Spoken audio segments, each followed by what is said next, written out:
Morning. How is everybody? Morning. Morning.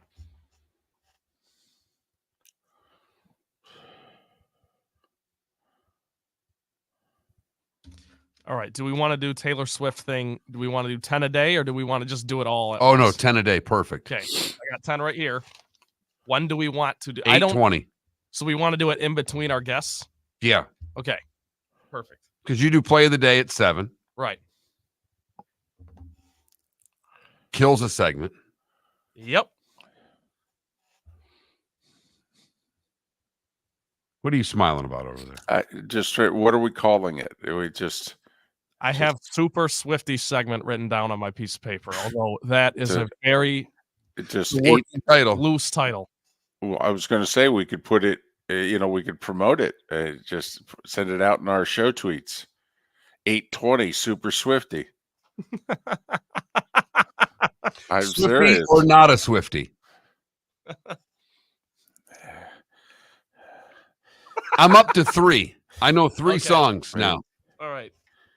Because unbeknownst to me, my daughter's listening to Taylor Swift. Oh. She wanted me to tape the Grammys last night. It was very important for her to see this today. I don't know why. She announced an album last night. Yeah, I didn't like that either. That's weird. It was to see, Tracy Chapman's duet. Obviously, it's what she wanted to see. Awesome. Yes, it was.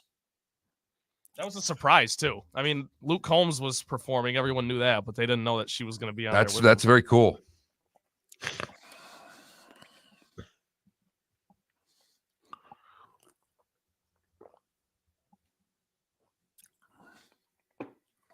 It's now the #1 song on iTunes.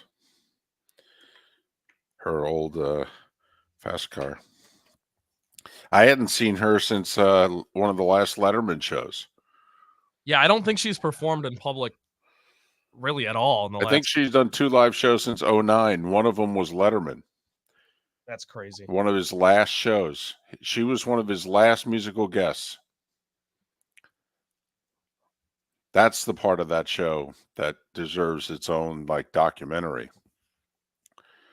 How great the music was and who Paul Schaefer. Yeah, it'll be interesting to see if because TikTok, there's a TikTok account that puts a lot of great SNL performances on there. Interesting if they can start finding the Letterman performances and putting them on. Oh, okay, music. Yeah. So let me get this. It's a limited field.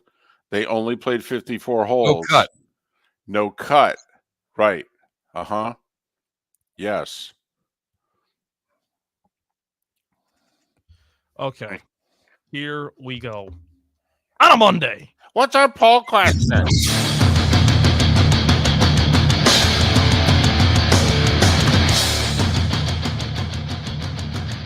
You are listening to Miller and Moulton, exclusively on the Florida Sports Network.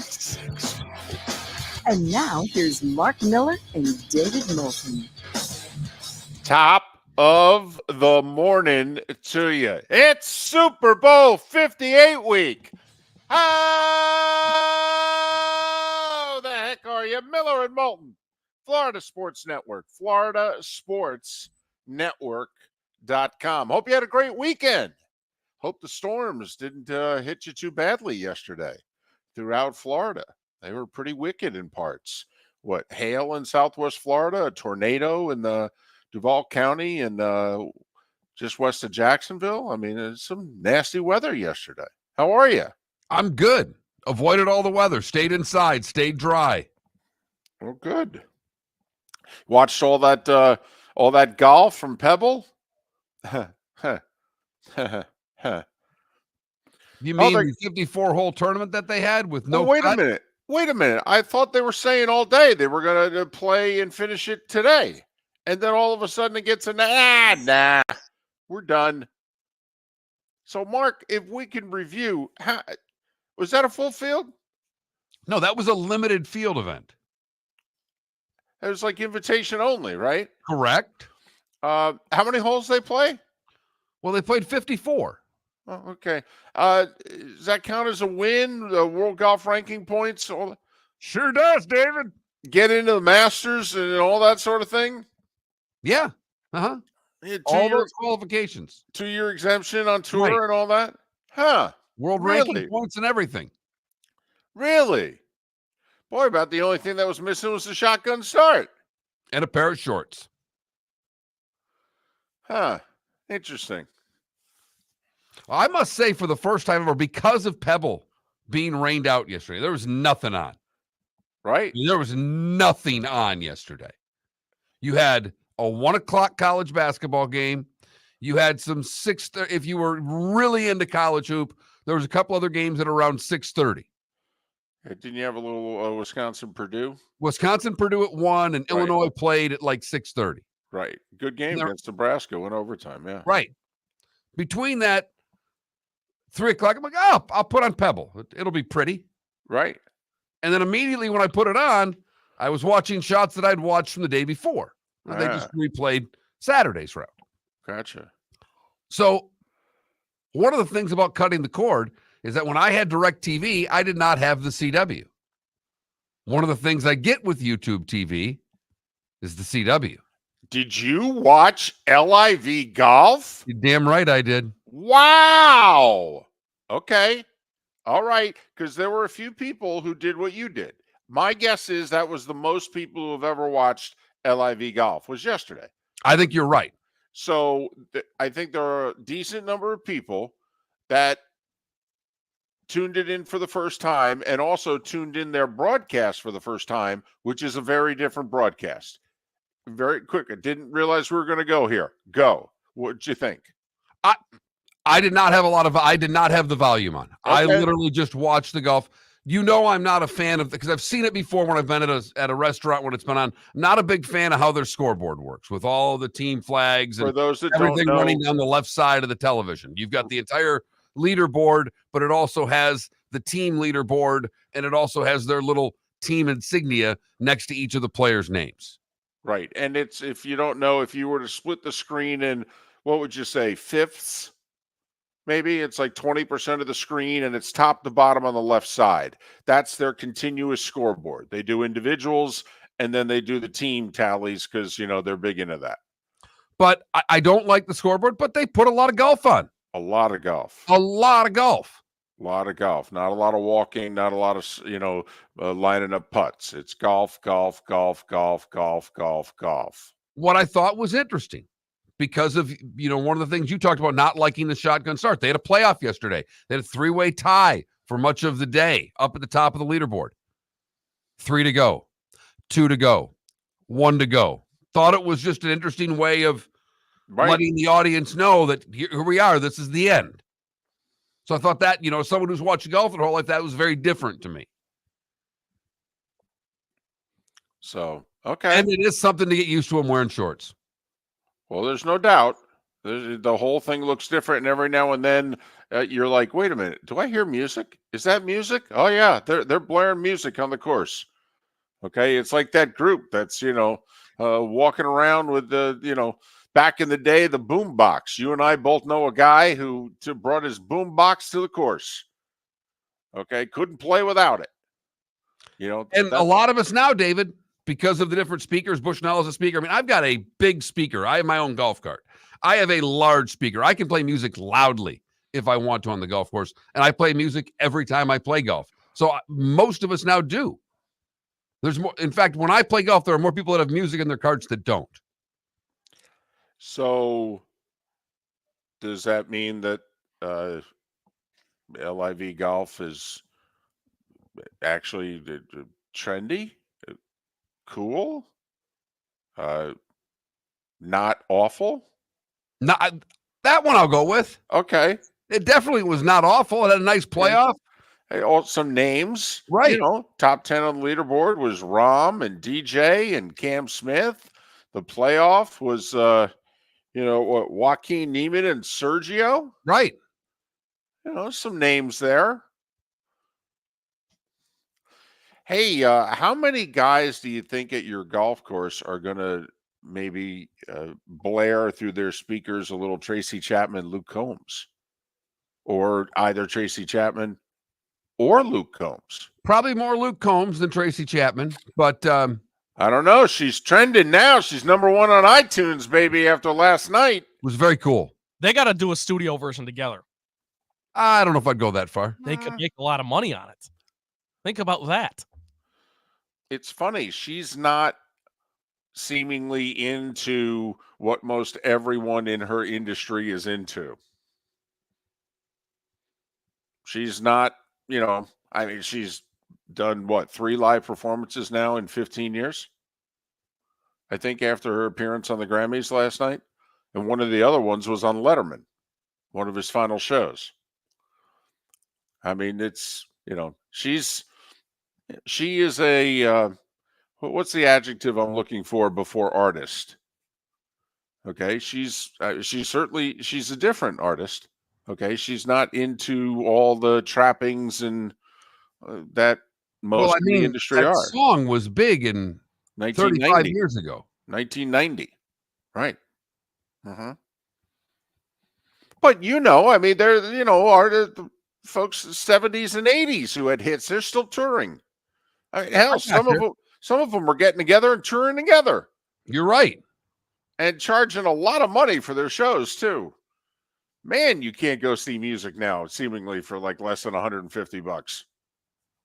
That's a cheap seat. Yeah, right. I'm just talking about getting in. You're right. Hell, in some places, just a park. But so I don't know if you saw it last night on the Grammys. Tracy Chapman, Luke Combs. It was cool. He covered her hit from 1990, Fast Cars, on his album last year. He said that song, his dad played it all the time, and he just fell in love with it, and it made him happy. It inspired him. And so then obviously when he became a thing and he wanted to honor her and the song and what it meant to him in his life, and so he covered it. And he did a really good job, and it won awards, and which meant that since Tracy Chapman owns the song and everything to it, she won awards. Songwriters of the year, blah blah blah. And some of those awards she had never won before. So, and then he's going to perform at the Grammys last night, and well, she joins him, which was a surprise. Luke Combs was on the docket, but not Tracy. So that was pretty cool to see. I freaked out when because she was playing the guitar too. Right. She started it. Yeah, it was excellent. Cool. It was excellent.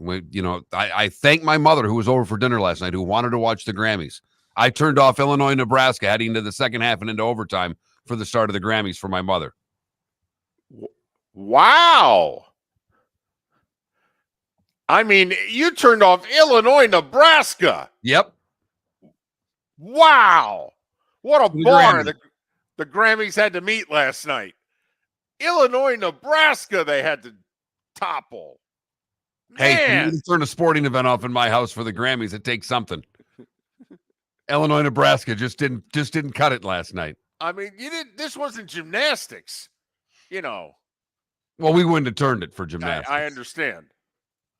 You would have been like lobbying the whole time. Honey, they're saying on Twitter that, it's just live and then she hasn't performed. And it's like, what are you kidding? We got Olivia Dunn here on the floor exercise, Mark.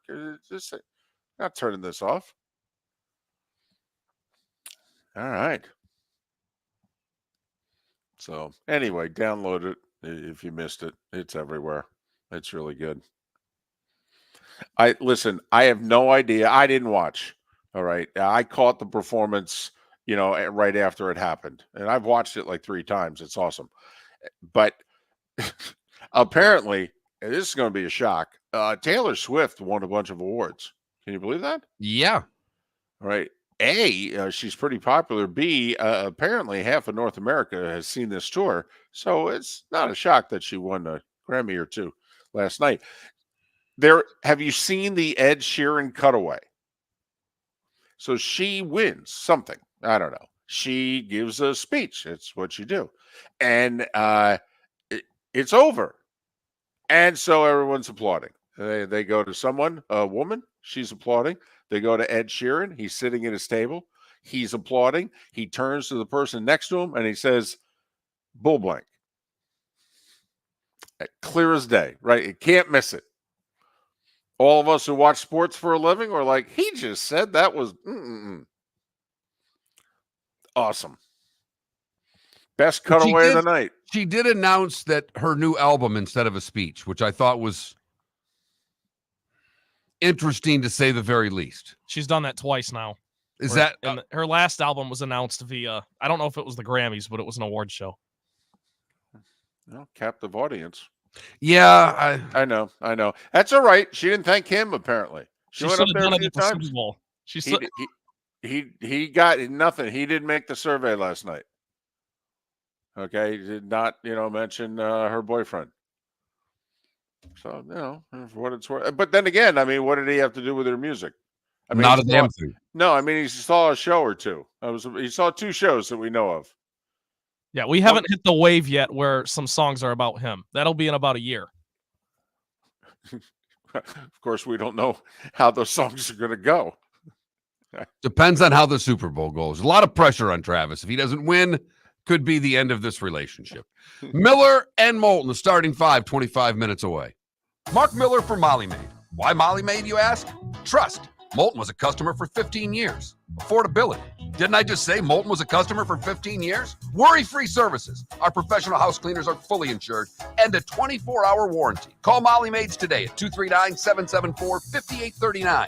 That's 239-774-5839 or online at mollymaid.com/FTMYERS. That's mollymaid.com/FTMYERS. Visit Jason and Todd at the Diamond District. Do you remember your first kiss? How about your first date? I'll bet you can recall that first Valentine's Day you were together. Or maybe that'll be this year.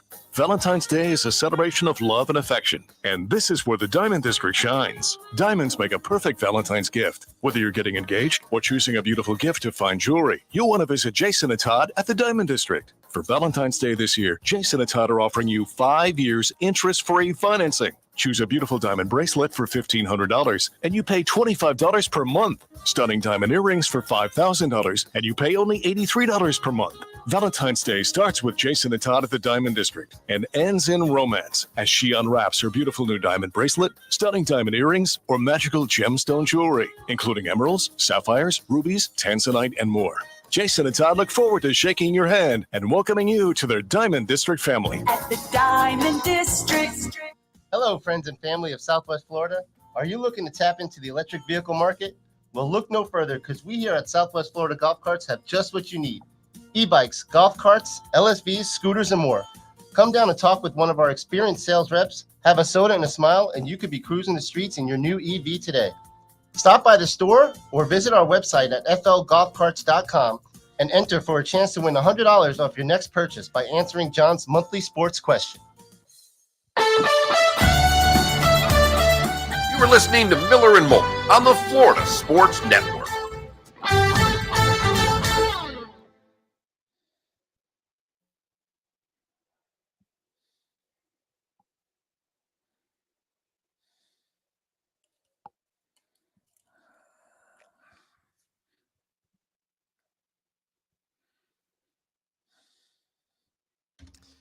Taylor Swift also arrived during Trevor Noah's opening monologue. Yes. I don't know if that was planned or not, but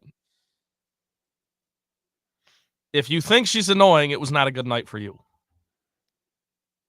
I Because was it just was a lot perplexed by the about her. whole announcing the Yeah, album when you're giving a speech. That was just kind of like, oh, hey.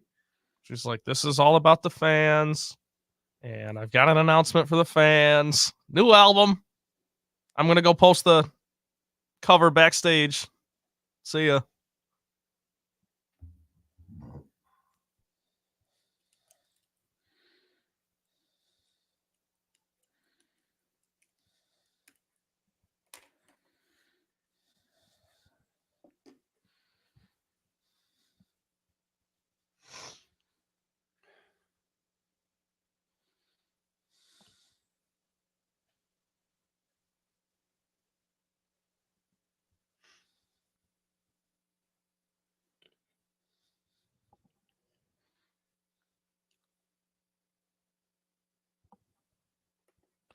Paul, how much did Frampton cost you? Just curious.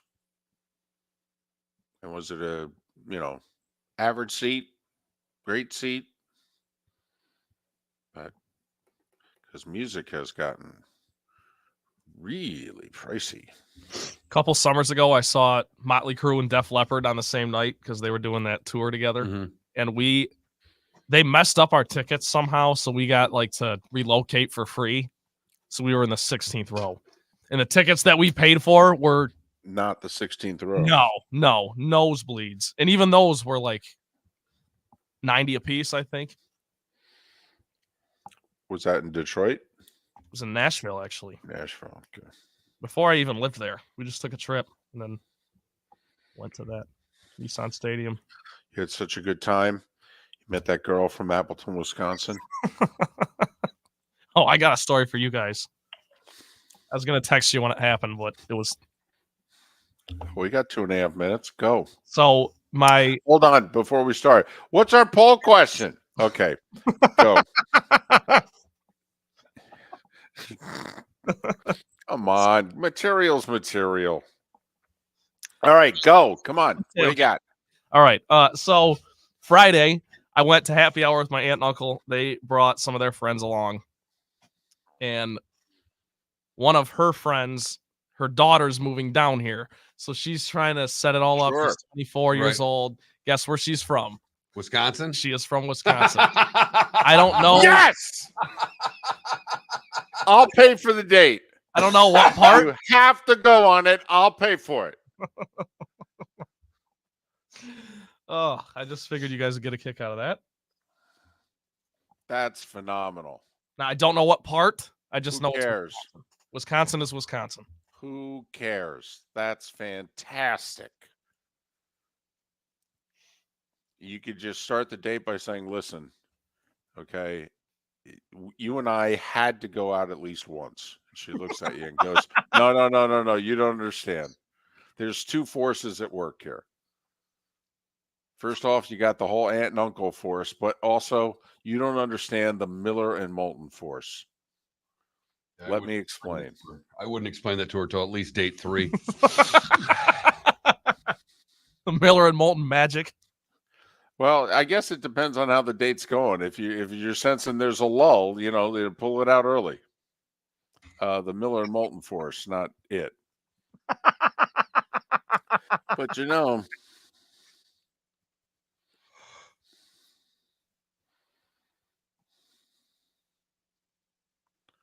Priceless.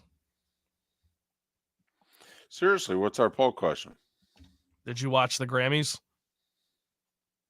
That'll be a resounding no. I would be curious to see how the no would go, though. You don't actually have to do that, though. Let's No, that's a good nomination. Okay, here we go.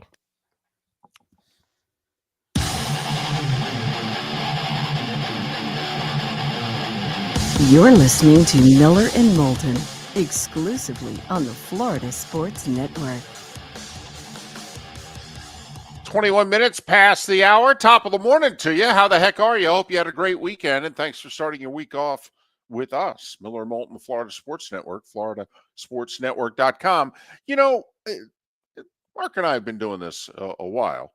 And so we always, the 2 weeks in between the conference championship games and the Super Bowls, it's always like, so when do you start talking about the game? When do you, the last week is, it's too early. And then it's like, leaving this week. When are we going to start peeling the onion on this sucker? I mean, it's one game. That's it. They're both really good. How deep into this thing we going to go? I almost look at it the way we looked at Radio Row, David. When we got to Radio Row, a lot of years we would get there sometimes on Tuesday. And Tuesday, Radio Row was dead. By Wednesday, things are starting to happen. Signs of life. And then obviously on Thursday, it's a full-on affair. So I mean, we can start today. How about this? Can I do one of the things that I used to like to do, and I actually have the correct answers? How about just a touch of Super Bowl trivia? Okay. Okay. Is Is this just Super Bowl, just little factoids? I Or did listen, you I sit looked it down up. did you sit down and decide to write some ideas? I spent 5 minutes just looking up some factoids. I jotted them down, and I just thought, okay, this is kind of a wet your whistle. It's Super Bowl week. So we've had 57 of these suckers. How many quarterbacks have won the Super Bowl? Because obviously there are quarterbacks who won it more than once. One particular guy who just retired won the damn thing 7 times. So out of the 57 previous Super Bowls, how many quarterbacks have won the Super Bowl? Wow. Gut feeling. Because obviously Bradshaw 26. a little higher. 34 All right. quarterbacks have won the Super Bowl. Now, you can do the list how many won more than one. And you can go right through it from the very beginning. Starr won the first 2. Staubach won it twice. Bradshaw won it 4 times. You could just get Jim Plunkett won it twice. You can just go down how many won it, more than once. I think that number, reaches double figures, Mark. I do. I could look that up That's quickly. not one of our factoids that we have. It's not actually. I mean, a factoid for tomorrow. We have a lot of things planned for Super Bowl week now. I mean, we could have Moulton's factoid of the day. We have a great segment coming up in the 8 o'clock hour, a yet to be named segment. It has a working title, but it's what do you mean yet to be named? I thought we named it. well, I think it's a C+ title. Yeah, C if we're using the Moulton grading system. Exactly. And I don't know if we could, this is Super Bowl week. Can you be opening with a C? It's a lot of work to do the rest of the week. But Trent is going to take on Miller and Moulton in a little pop culture in the 8 o'clock hour. I have 12, by the way, as the number of quarterbacks who have won it more than once. That 34 quarterbacks have won the Super Bowl. 30 are still living. Bart Starr, Ken Stabler, Johnny Unitas, and Len Dawson are no longer with us. So 30 of the 34 winning quarterbacks are still with us. But very quickly, Starr, Staubach, Greasy, Bradshaw, Plunkett, Montana, Aikman, Elway, Brady, Roethlisberger, and the 2 Mannings. And throw in Mahomes. So is that 12 or 13? Those are the quarterbacks who have won it more than once. So there you go. Also, just gut feeling, 57 previous Super Bowls. Who has won Super Bowl MVP more? The quarterback or everyone else? Ooh, I like that question.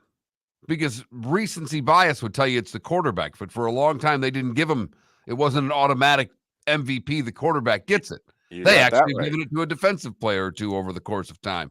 Yes, they have. I'm going to go with other. Close. Quarterback close. 32 of the 57 previous Super Bowl MVPs have been the quarterback.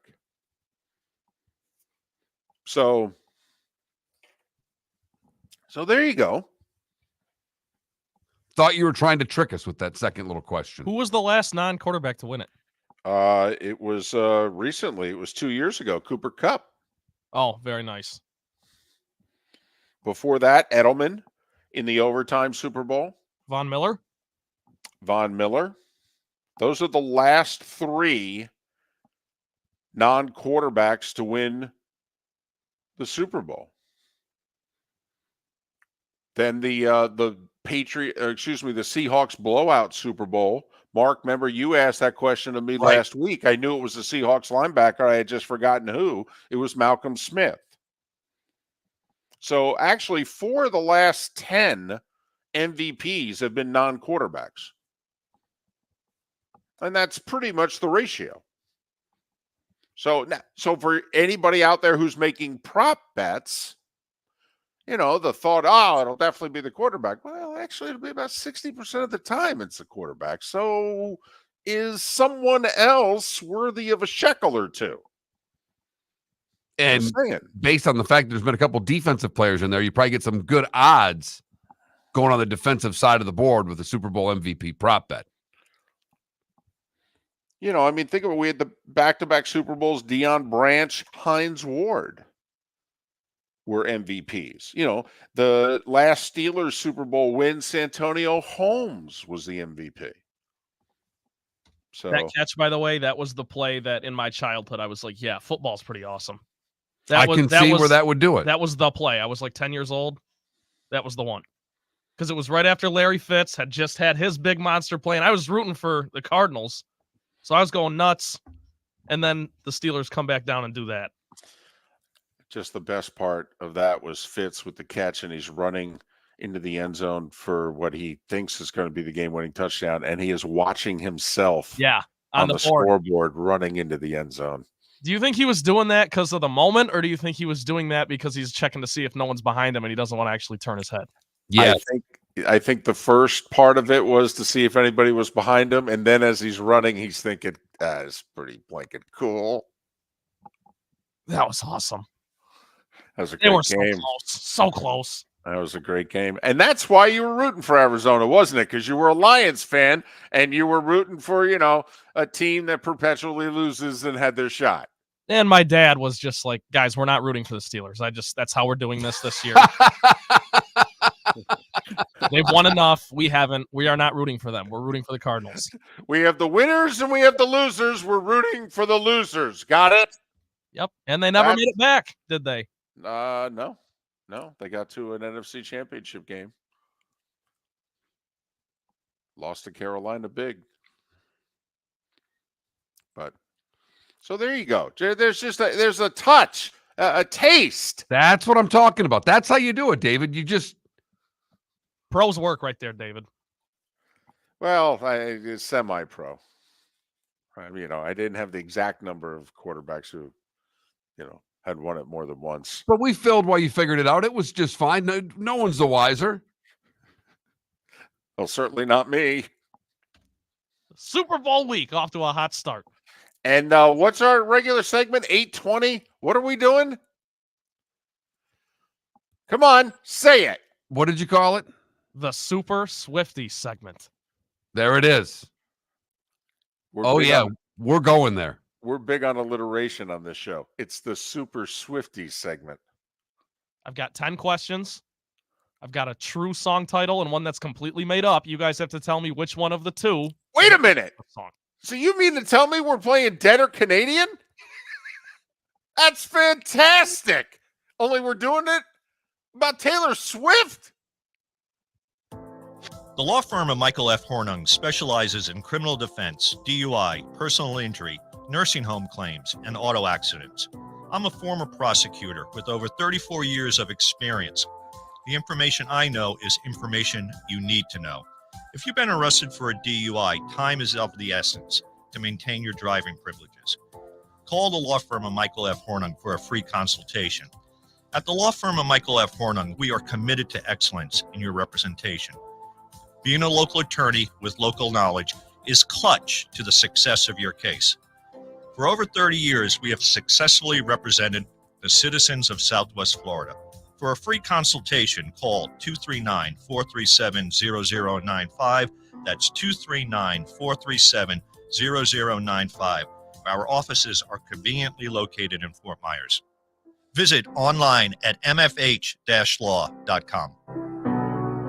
Visit Jason and Todd at the Diamond District. Do you remember your first kiss? How about your first date? I'll bet you can recall that first Valentine's Day you were together. Or maybe that'll be this year.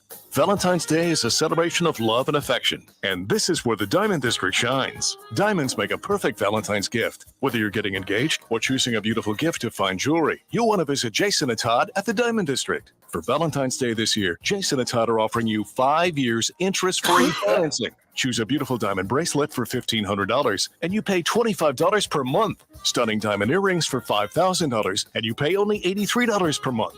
Valentine's Day starts with Jason and Todd at the Diamond District and ends in romance as she unwraps her beautiful new diamond bracelet, stunning diamond earrings, or magical gemstone jewelry, including emeralds, sapphires, rubies, tanzanite, and more. Jason and Todd look forward to shaking your hand and welcoming you to their Diamond District family. At the Diamond District.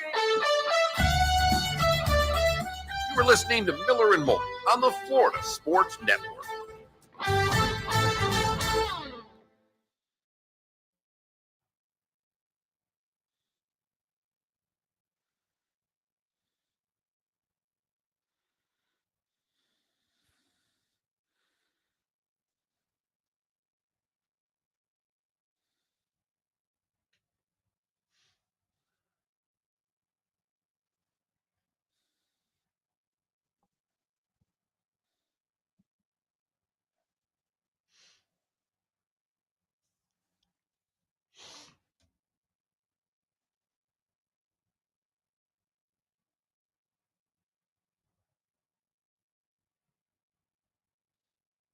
You know who else was great last night was Stevie Wonder, not next. Oh, you liked that? I did. Thought that was a little weird. I wish it was longer because, yeah, his actual performance was very brief.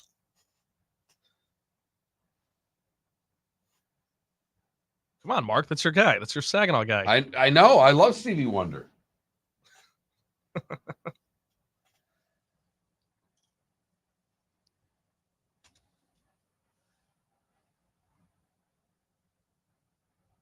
David, is there a musician or an athlete or someone from your hometown that you guys claim? I'm from Jersey. Well, okay. Yeah. Sorry. Dumb question. So Springsteen's kind of a big thing. Yeah, but he's not from Edison. Is there an Edison that? No, I think one of the members of, I think Neil Sean went to my high school. Okay. Ours is Devin Booker. He left after freshman year, though, but he was a Bulldog. Down the street from where I live, or actually where my mom lives, I never really lived there, but there's St. Joseph's in Metuchen. Andrew Bynum, Carl Anthony Towns, they both played high school basketball there.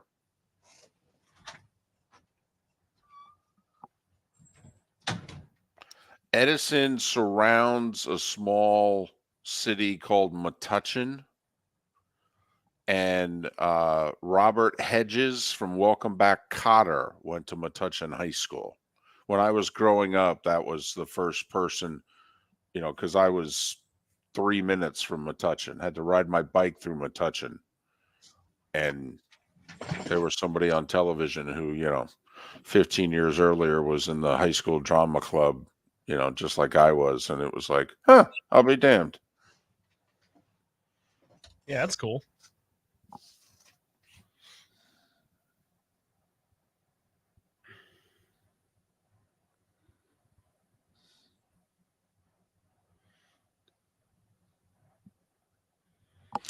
Well, first off, EB Hill, we're not going down that road next. Okay. Second, Paul, I rode my bike everywhere. Everywhere. I had like a 6-mile bike ride to the golf course to Caddy. Oh, yeah.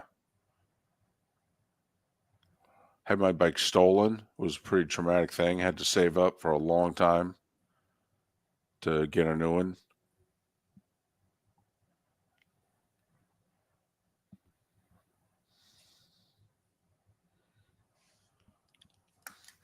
And EB Hill, most of our audience knows nothing about her.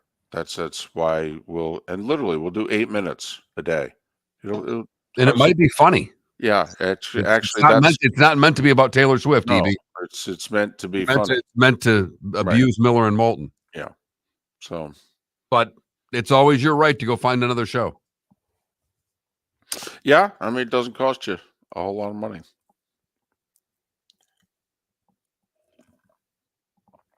Chuck Howley, Johnny, is, I believe, still to this day, the answer to the only person on a losing Super Bowl team to win MVP.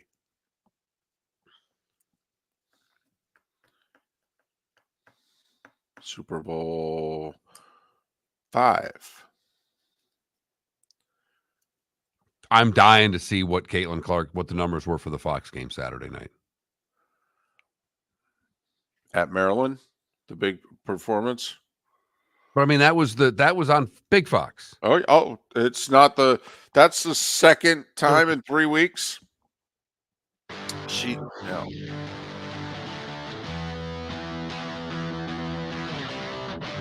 You're listening to Miller and Moulton, only on the Florida Sports Network.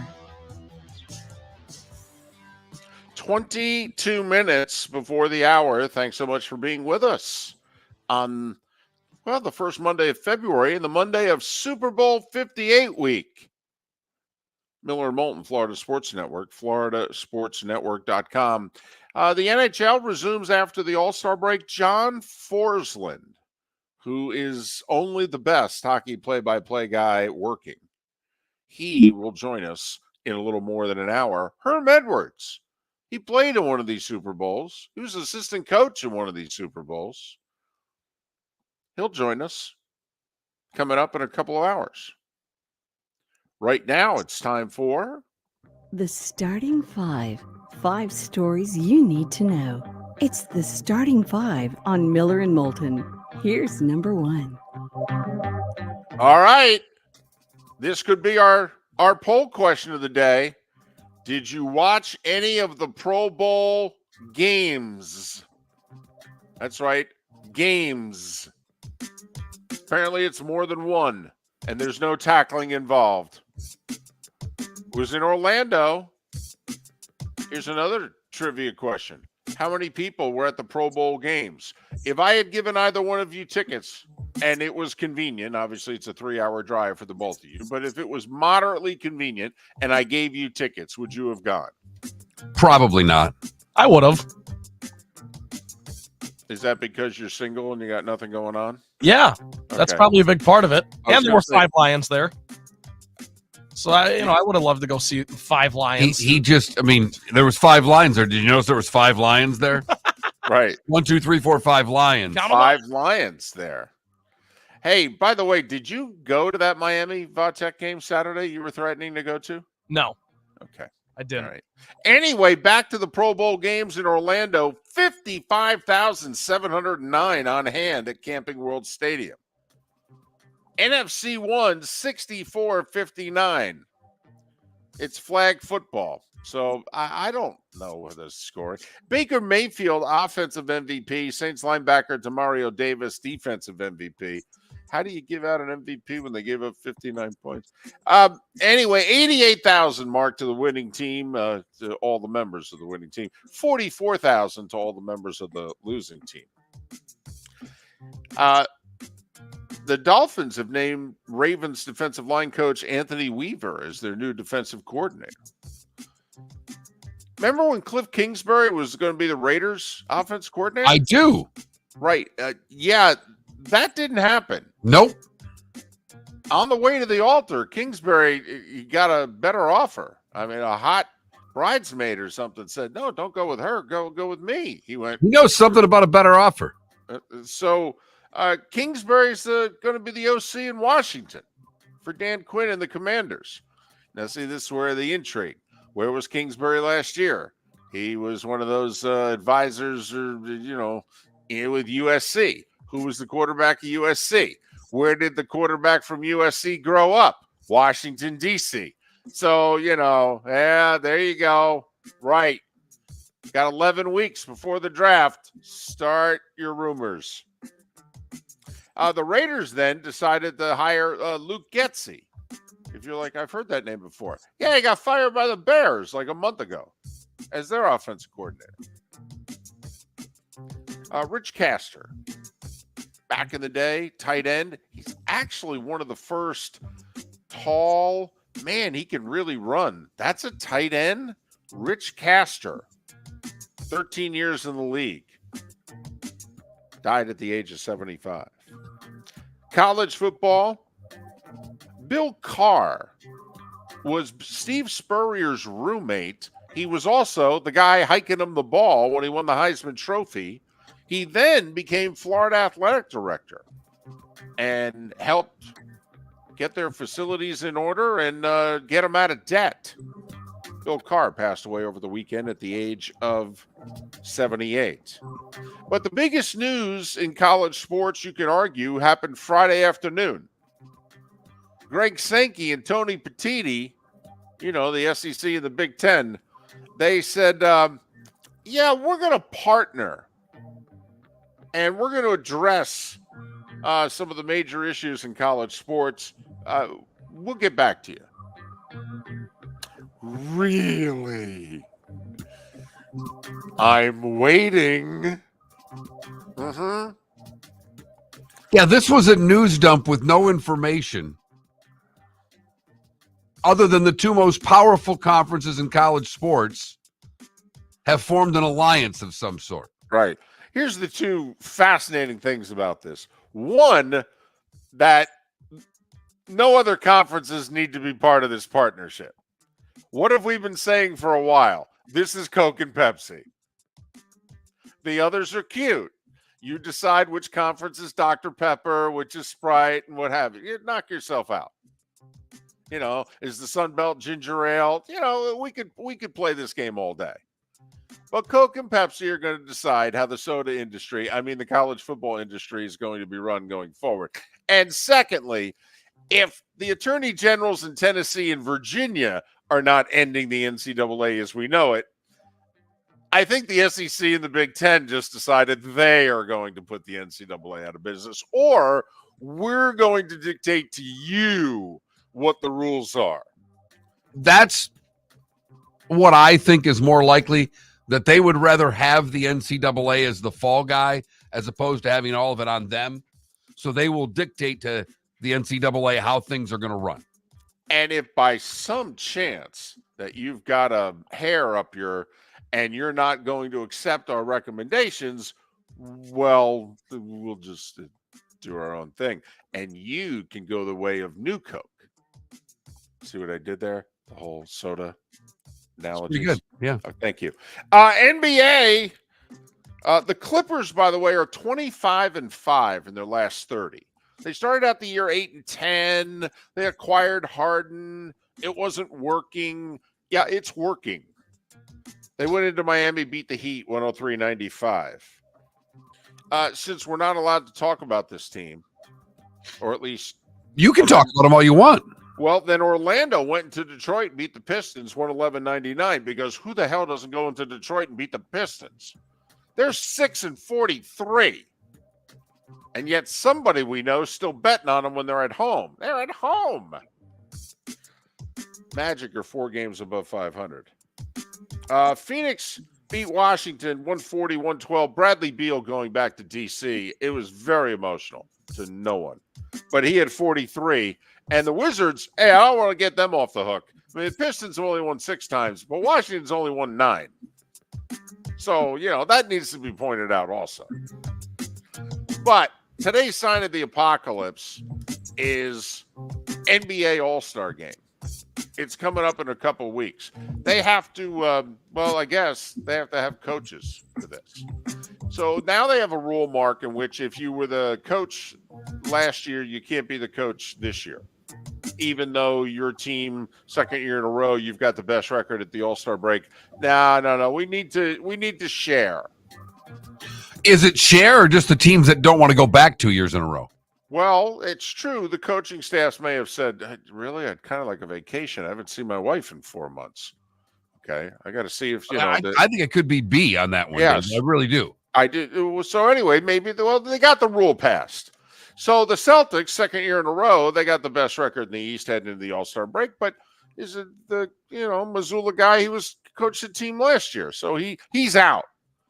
So the second best team in the East, their coach coaches the All-Star game.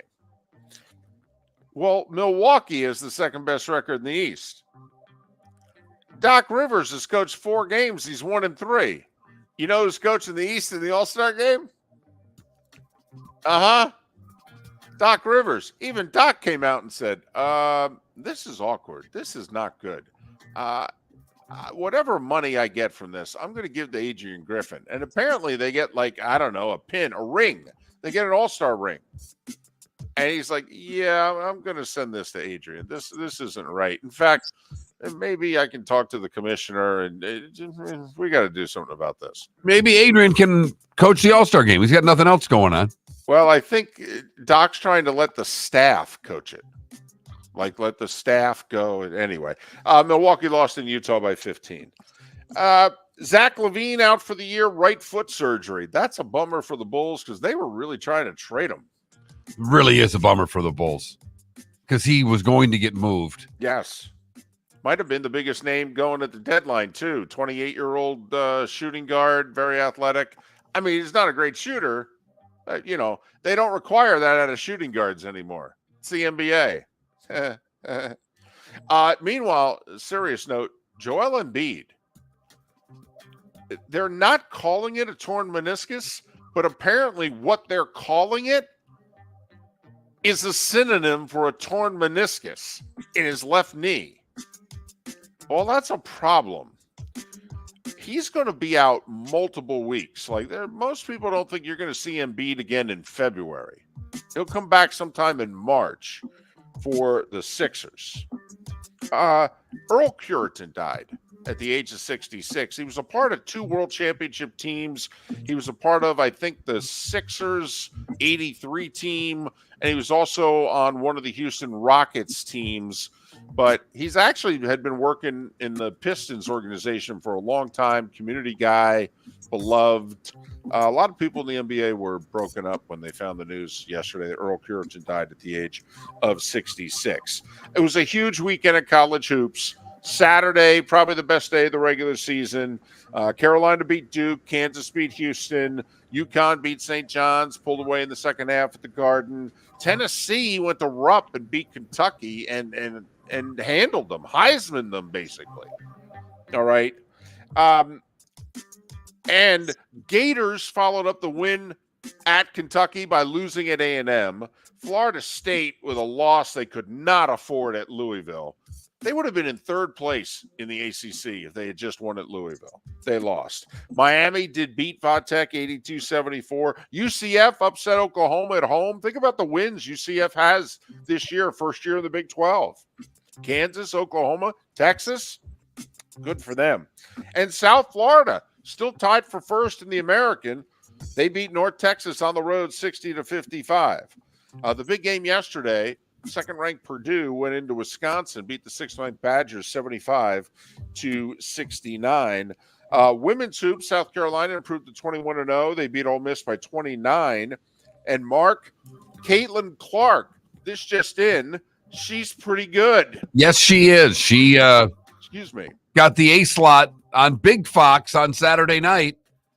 At 38 in the win against Maryland? 38, and this may be more impressive. Do you know how many people showed up for the Maryland's home women's basketball game against Iowa? 1 for every seat, David. 17,950. Tickets going for $400 a crack outside. Unreal. Caitlin Clark, who's now 66 points away from becoming the all-time leading scorer. World Cup, excuse me. I got a little tickle here in my throat. Well, fix the tickle, David. We can, you tickle away and we'll gab for a little bit. They announced that the World Cup final, reports a couple of weeks ago said it was going to be in Dallas. Yeah, it's not. It's going to be in Jersey at MetLife Stadium. Now, all the World Cup venues have to be grass. Well, a lot of them are football stadiums that are turf. The NFL players are like, so wait a minute. You'll put grass down for the soccer guys, but not for us? Yeah, it's a bad look, especially at MetLife. Of all the places where they had so many significant injuries on that turf there, it's just a bad look to me for MetLife to go grass when they won't do it for football. The optics are terrible. They really are. Golf? Well, they canceled the final round at Pebble, so it turned into a limited field 54-hole event with huge purse. And Wyndham Clark, who shot a 60 on Saturday, ended up winning by 1. Which is funny because in Mexico, they had a limited field, huge purse, 54-hole tournament on the LIV Tour. Joaquin Niemann beat Sergio Garcia in a playoff. See, the one event, you get world golf ranking points, you get exemptions for 2 years, the whole deal. The other, you get the cash. Yeah, Neiman shot 59 on Friday. Yeah. We had a 59 and a 60 over the weekend in golf. One counted, the other didn't. And at 7 minutes before the hour, that was the starting five every weekday morning at this time on Miller and Moulton. So I think I got it all in. If I missed it, you'll let me know. Twitch chat room will let me know. Text line at 21,000, they'll let me know. I know I didn't miss any spring football scores. I mean, nothing gets me in trouble with the Twitch chat room more than missing a spring football league score. So I know that hasn't started yet, Mark. And I know you really want to know because no one's into spring football quite like you. Mark Miller for Molly Maid. Why Molly Maid? Moulton was a customer for 15 years. Affordability. Didn't I just say Moulton was a customer for 15 years? Worry-free services. Our professional house cleaners are fully insured and a 24-hour warranty. Call Molly Maids today at 239-774-5839. That's 239-774-5839 or online at mollymaid.com/FTMYERS. That's mollymaid.com/FTMYERS. The law firm of Michael F. Hornung has successfully represented the citizens of Southwest Florida for over 30 years. As a former prosecutor, the information I know is information you need to know. If you've been arrested for a DUI, a criminal matter, or involved in an auto accident, call the law firm of Michael F. Hornung. I'm a local attorney with local knowledge to assist you through the process. For a free consultation, call 239-437-0095. That's 239-437-0095. Offices in Fort Worth. Visit Jason and Todd at the Diamond District. When choosing something of high value and personal significance, such as a diamond, you want to shop with the best. And the mall is not the place to be. Here are my friends, Jason and Todd with the Diamond District. Take a stroll in the mall, pop into a few joy stores, and you'll soon discover you're in the wrong place. Rings begin to look all alike. You're not finding GIA certified diamonds. You quickly realize you know more than a salesperson helping you, and all the same financing gets pushed on you. Visit Jason and me, and you'll find America's top bridal designers dealing exclusively with the Diamond District. You'll find the largest selection of GIA certified diamonds, all priced 8 to 10% over cost. You'll find educated sales consultants who have many years' experience and are not paid commissions. And you'll find Todd and me in the store nearly every day, wanting to shake your hand and welcome you to our Diamond District family. Visit Jason and Todd at the Diamond District. The law firm of Michael F. Hornung specializes in criminal defense, DUI, personal injury, nursing home claims, and auto accidents. I'm a former prosecutor with over 34 years of experience. The information I know is information you need to know. If you've been arrested for a DUI, time is of the essence to maintain your driving privileges. Call the law firm of Michael F. Hornung for a free consultation. At the law firm of Michael F. Hornung, we are committed to excellence in your representation. Being a local attorney with local knowledge is clutch to the success of your case. For over 30 years, we have successfully represented the citizens of Southwest Florida. For a free consultation, call 239-437-0095. That's 239-437-0095. Our offices are conveniently located in Fort Myers. Visit online at mfh-law.com. You were listening to Miller and Moulton on the Florida Sports Network.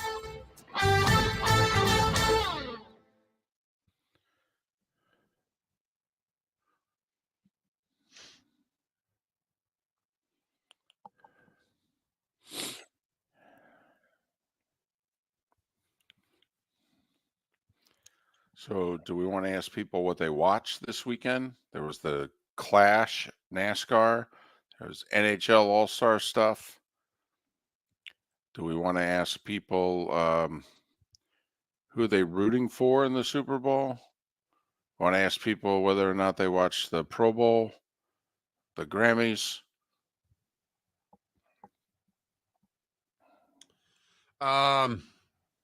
I would love to have some sort of a Super Bowl question every day in a perfect world where we, it doesn't have to be, Who are you rooting for? Because you got the Taylor Swift backlash. A lot of people don't like the Niners. A lot of people have Chiefs fatigue. Chiefs, Niners, C. Really don't care, but it's the last game of the year.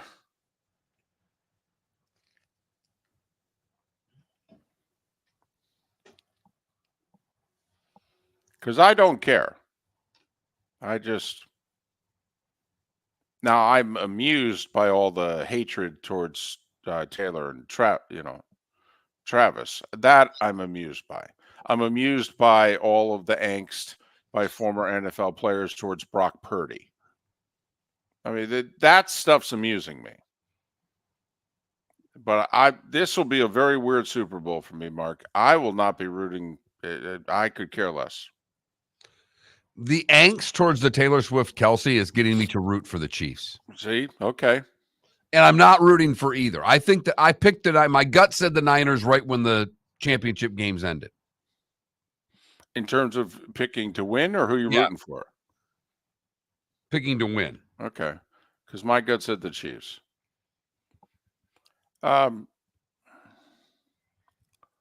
Paul, there are a lot of people that believe, former players, current players, who believe that Purdy is not that good, so above average.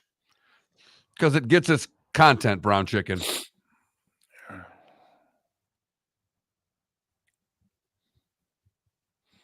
Also, to get people more involved in the show, brown chicken, you try to form a connection with your listener. I am out of heartburn medication. I probably could have just bought some over-the-counter medication. Okay. But, wow. I had a nice big pasta dinner last night, and it's fighting back. It's really pissed at me right now. It's winning, is what you're saying. Well, Spitz, I didn't say I'm not going to bet on the game. I just said I'm not going to have a rooting interest. The percentage of the game you'll watch on mute due to Romo, over 50% for me. Pizza and wings or nachos, Mongo. I do like that one. Will you watch the Super Bowl, A, at home, B, over a friend's house, C, at a sports bar? That's a good one. That works. Okay.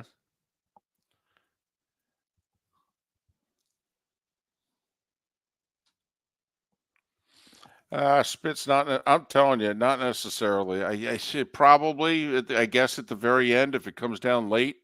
Here we go.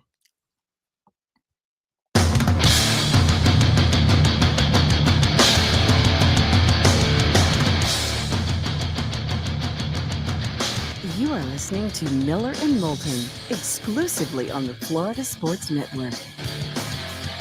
And now, here's Mark Miller and David Moulton. Hour 2 of Miller and Moulton on this Monday, the first such one of February. It is Monday of Super Bowl 58 week. Niners, Chiefs, a rematch from 4 years ago in Miami. This time they'll do it in Vegas. They're going to be doing this sucker in Vegas like every 5 years. This is going to be marked the Open Championship rotation. Vegas or LA, which one becomes St. Andrews? Because every 5 years they go back to St. Andrews. Well, I think, David, both will be in an every 5 year rotation. But which one will be St. Andrews? Which one will be absolutely positively? Doesn't matter if Nashville builds a new stadium. Yeah, we got to give them one. We are not upsetting the rotation of this city gets one every 5 years. Vegas. I'm with you. Less than 10 years ago, they threatened to kick Tony Romo out of the league. Because he wanted to do main speaker at a fantasy football summit. A fantasy football speaking gig. Right.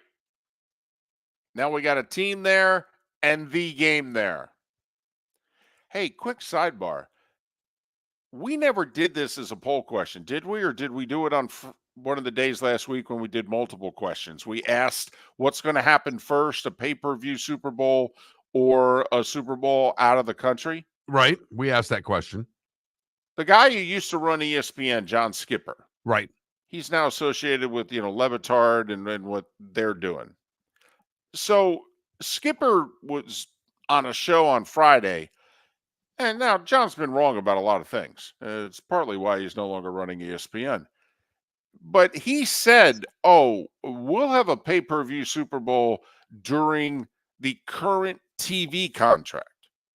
Like, he thinks by the end of it, the league will sit down with one of the networks and say, yeah, I know you really want to televise this on your network. We get it, but how about if financially we make it worth your while? And how about if you're the one, kind of like NBC, hey, we'll do the streaming playoff game. Yeah, okay. We'll see how it works. That Skipper thinks one of the current networks towards the end of the deal is going to make the deal with the NFL and say, no, well, instead of putting it on, let's just say ABC, how about we make it a pay-per-view event? Let's see how it goes.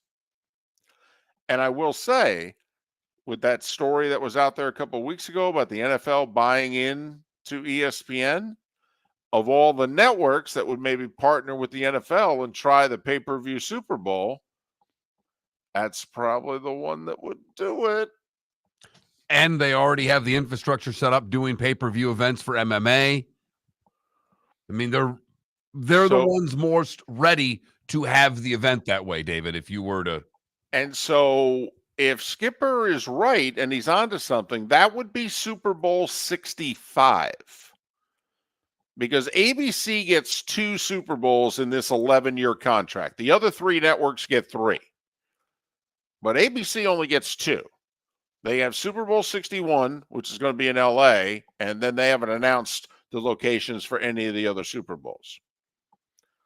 The next 3 years are New Orleans, San Francisco, LA, for those that are interested.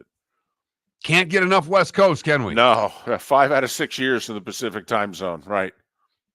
So that would be 7 years from now. We would have a pay-per-view Super Bowl in theory. Oh, people lose their minds. And then they'd pay it. But, so, anyway, where were we? Talking about the Super Bowl. Do we have a trivia question about we have the a Super poll Bowl? question. Okay, well, that's even better. Because there's no wrong answers in a poll question. And if I do the trivia, there's plenty of wrong answers. Where are you going to watch a Super Bowl? You going to watch it at home? You going to watch it at a friend's house? Or you going to watch it at a bar or restaurant? My wife and I had that conversation last night. She said to me, she goes, listen, I want to be a supportive wife. And I'm like, yes, I'm listening. And she goes, do you need to go out and watch the Super Bowl? I'm like, do I need to go out? I don't need to go out. She's like, well, do you want to go out? And I'm like, no, I'm going to watch the Super Bowl at home guy. You changed me. I used to be a go to a Super Bowl party and watch it. If I go to a Super Bowl party now, I do 3 o'clock at someone's house. One of the first ones there. Have a couple of appetizers, have a couple of drinks, get my name on a couple of squares. 6 o'clock. Head out the door. Home by kickoff at 6:38. Correct. I used to be Super Bowl party guy, except if my team was in the game. Then I had to be at home. I had to be alone. Leave me alone. Don't call. Don't text. So I'm curious. Trent, sorry to do this to you, buddy. If your team had made it, what were you going to do? My family wanted to go to Vegas to be there, and we would have watched just in the hotel room, I'm sure, because I think what you're getting at here is I can't be around. I can't be in a loud setting. I can't be around a bunch of people that don't care. I would have to be just with my family or some close friends, tight circle. So But now it doesn't matter. Now you're just going to watch in No. the fetal position. Now I'll just watch and eat and, Are you going to be able to watch? Because I have to admit, the few people that I know that are Lions fans, over the weekend even, they were still having trouble with this. They were undecided to, I don't know if I can watch the Super Bowl. Yeah, I got to admit, I don't care. I mean, I won't be. I watching- understand, but are you to the point where when they kick off, you're like, yeah, I can't handle this? No, I'll watch. I'll be able to Okay. watch. All right. Okay.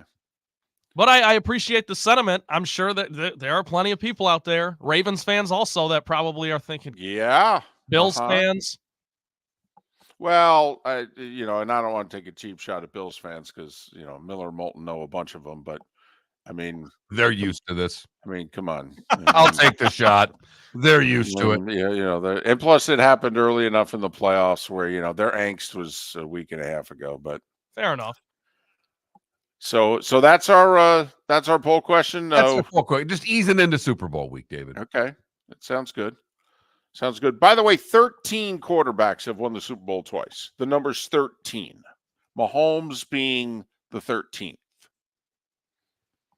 Now, he wins this one. This is kind of like Green Jackets, Mark. You got the number of Masters winners, you got the number of people who have won the Masters twice, and you take a look at some of those and you go, oh, wow, that's right, Bubba Watson, and you start mentioning Bernard Longer, Jose Maria Olazabal, and you go, oh, well, it's impressive. Then, how many have won it? 3? And the list gets a lot smaller, like more than half smaller.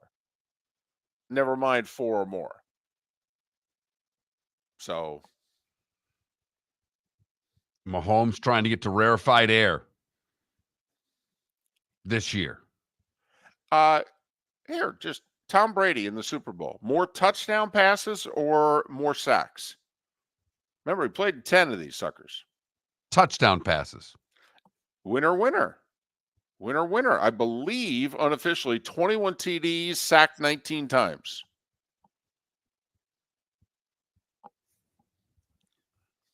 He doesn't get sacked a lot. So I thought that was a little easier.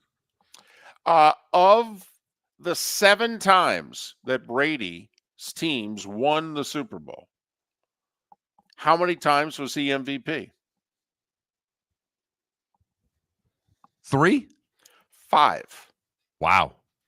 One of the ones in, let's see, it was Deion Branch, I think, won it the one year. I think that was the Super Bowl in Jacksonville. And then Edelman, because Brady didn't throw a touchdown in that overtime win.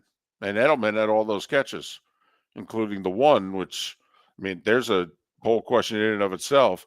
What's the better Super Bowl catch? Tyree to the side of his helmet, or Edelman's one, which bounced off of what? A foot? Oh, the calf? What was the one that over the middle of the field? I mean, they're both absurd. That was the football gods turning around to the Patriots and going, okay, yeah, I know the Tyree one, that hurts. That would have been 19-0, but we'll give you this one. We'll give you the 28-3, the overtime comeback. We'll give you this guy like off of a foot. We couldn't give you the undefeated season. We just couldn't give you that. Couldn't give you that. It just too much. We knew too much stuff was going on. Couldn't give you 19-0, but we'll give you the 28-3 first overtime one and the catch in the middle of the field off of like the foot there. We'll give you that one. Which was today, 7 years ago. If they actually handed out MVPs to losing efforts, Brady in Super Bowl 52, remember, against the Eagles, threw for 505 yards, 3 touchdowns, and no picks. Remarkable. And they didn't punt. Correct. And they lost. Right. Mm-hmm. And Matt Patricia's defense gave up 41 points. Yes. And then the Lions hired him. Let's hire that guy. I crack myself up sometimes. So, There you go. There's a little Brady Super Bowl trivia. After all, he was in a lot of these games. I mean, basically in the last generation, every other Super Bowl was a Brady Super Bowl. Man. Wait, no Mannings? No Brady? I mean, are they really going to play this game? Yeah, we've got a Mahomes. We're doing just fine. Okay. All right. And we've even got this cute little Purdy story. Mr. Irrelevant, now becoming very relevant. Is he really going to outdo Mahomes? I mean, Well, he's not going to, but the Niners offense might. no. I mean, for one game, I mean, Nick Foles was in there. He was the gunslinger. Him going head-to-head against Brady, and we'll throw in a little Philly special to help. I mean, for one day, anything can happen. I have to admit, if the Niners are going to win, Mark, I would love to see that. I would love to see Brock Purdy throwing it 42 times, slinging it for about $4 bills. Trent Bally in the play of the day next. Mark Miller for Molly Maid. Why Molly Maid, you ask? Trust. Moulton's a customer for 15 years. Affordability. Didn't I just say Moulton was a customer for 15 years? Worry-free service. Our professional house cleaners are fully insured and a 24-hour warranty. Call Molly Maids today at 239-774-5839. That's 239-774-5839 or online at mollymaid.com/FTMYERS. That's mollymaid.com/FTMYERS. The law firm of Michael F. Hornung has successfully represented the citizens of Southwest Florida for over 30 years. As a former prosecutor, the information I know is information you need to know. If you've been arrested for a DUI, a criminal matter, or involved in an auto accident, call the law firm of Michael F. Hornung. I'm a local attorney with local knowledge to assist you through the process. For a free consultation, call 239-437-0095. That's 239-437-0095. Offices in Fort Worth. Visit Jason and Todd at the Diamond District.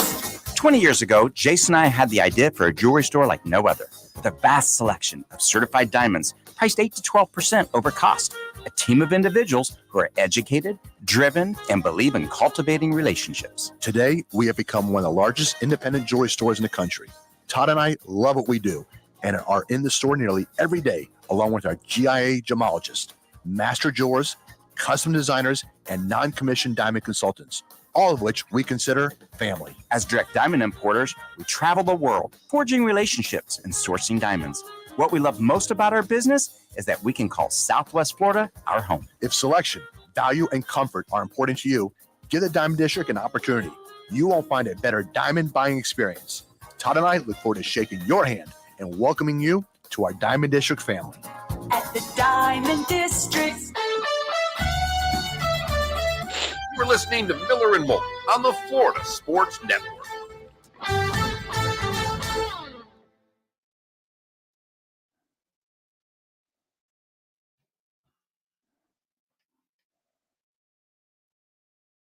Did either one of you happen to see the end of Texas Tech Cincinnati?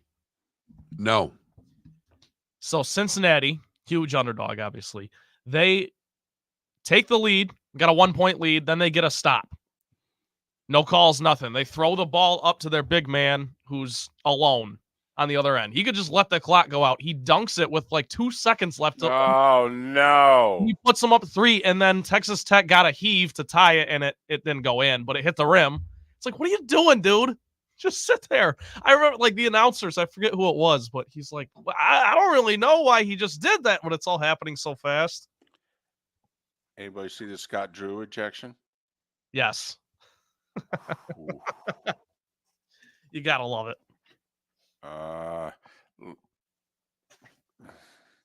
I'll be very curious how the Big 12 handles this because the Baylor wins.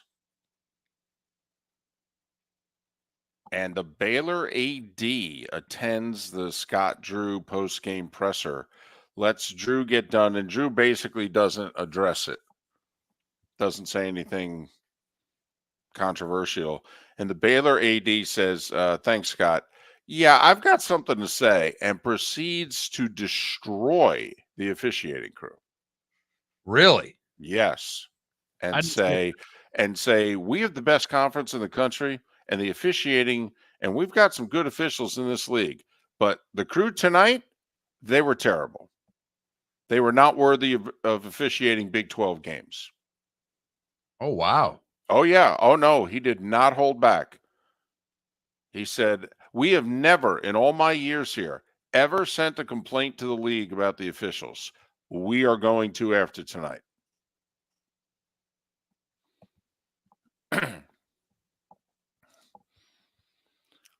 For those that didn't see it, so Scott Drew had received the technical for being outside of the coach's box earlier in the game.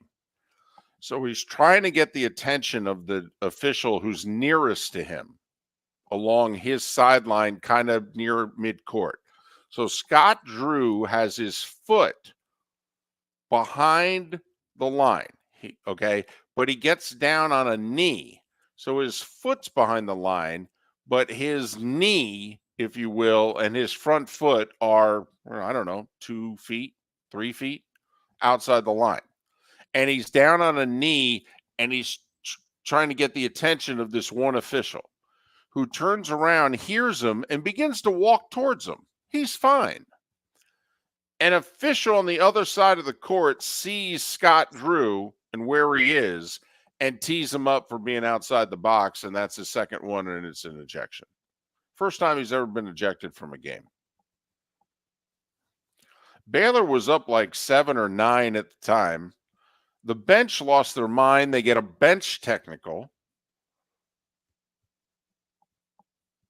And they had to come from behind and win at home. So, just a little college basketball drama. Yeah, I'm trying to find the video. Oh, I'm sure I just have to search Scott Drew. It'll come up.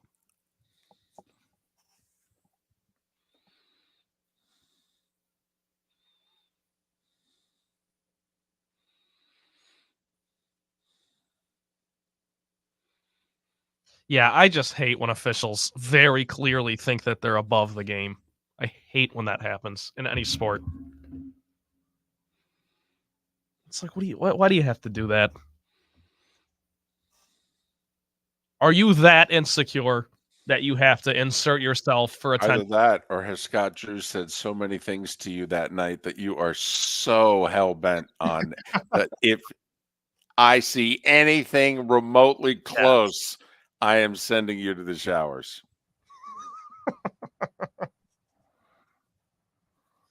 Because that's certainly what it seemed like to me. When the official who's on the other side of the court is like, oh, I think I can eject you over this. And I think I'm going to. Because I can. All right, here we go.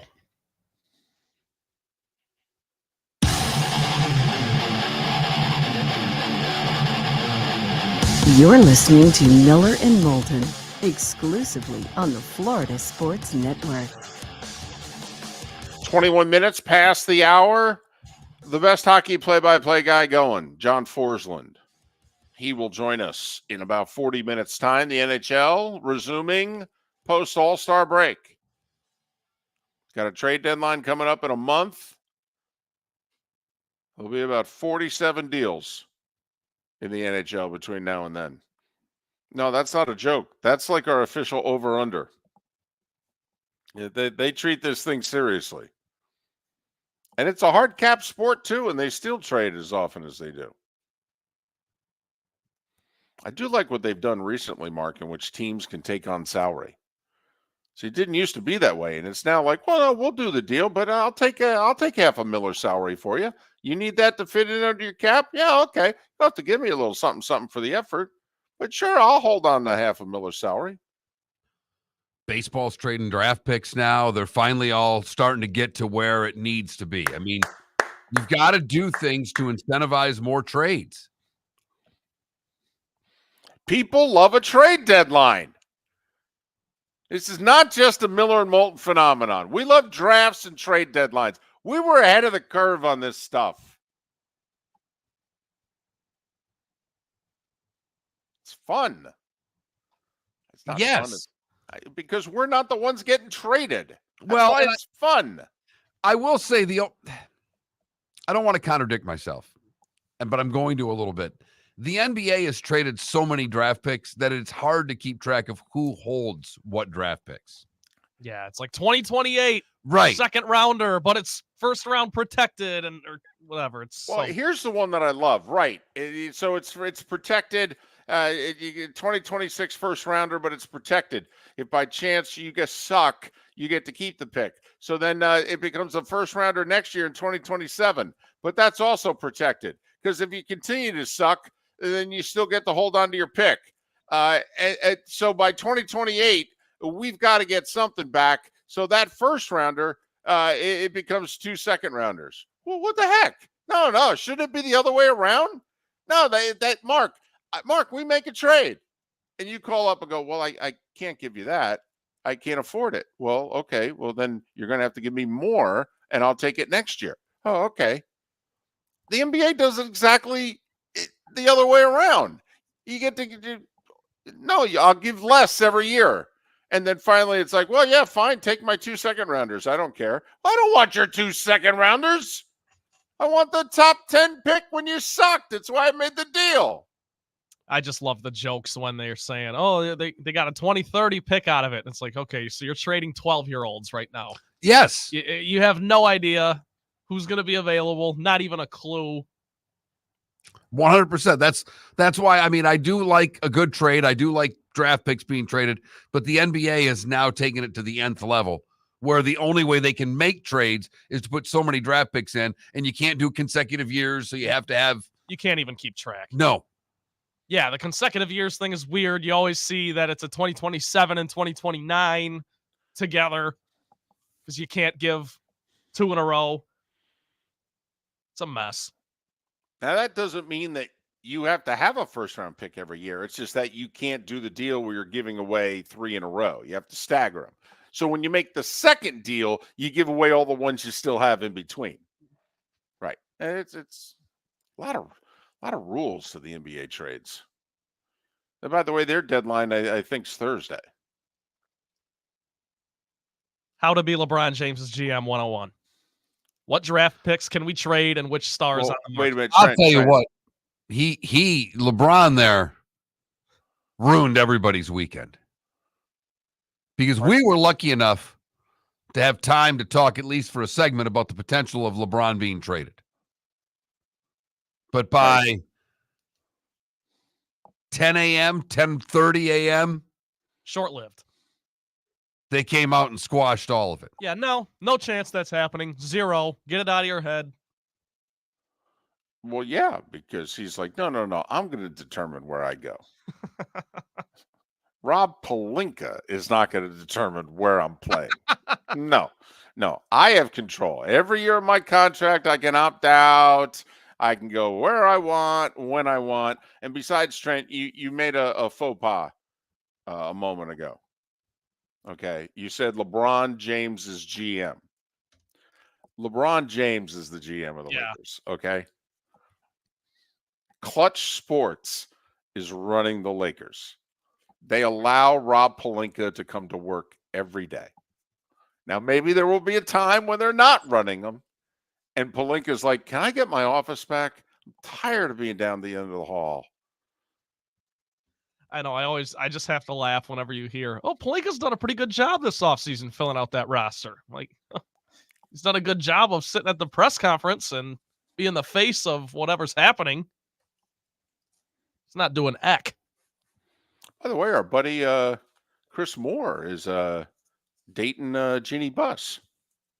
Apparently, they're serious. Friend of the show. That's a good gift. Jay Moore. I'm sorry, Jay Moore. Yeah. He's doing well for himself. That's a good get. I mean, he's funny. Listen, when you spend all that time with Phil Jackson, you're looking for funny. I mean, because when you think funny, you don't think Phil. So she could probably use a good laugh after all those years with Phil. There's no doubt there. Yeah. And she's got to watch her basketball team play every night. She could really use a good laugh. He just can't make jokes about the basketball team. I don't know. It probably depends on who he's making jokes about, because there's half the guys she's paying, she probably doesn't want to be paying them. So They're actually married?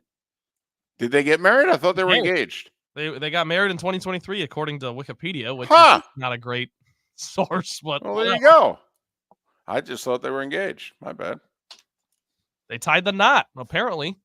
So Oh, now he can make all the jokes he wants. exactly. I'll bet that's a very simple prenup. Hey, I love you.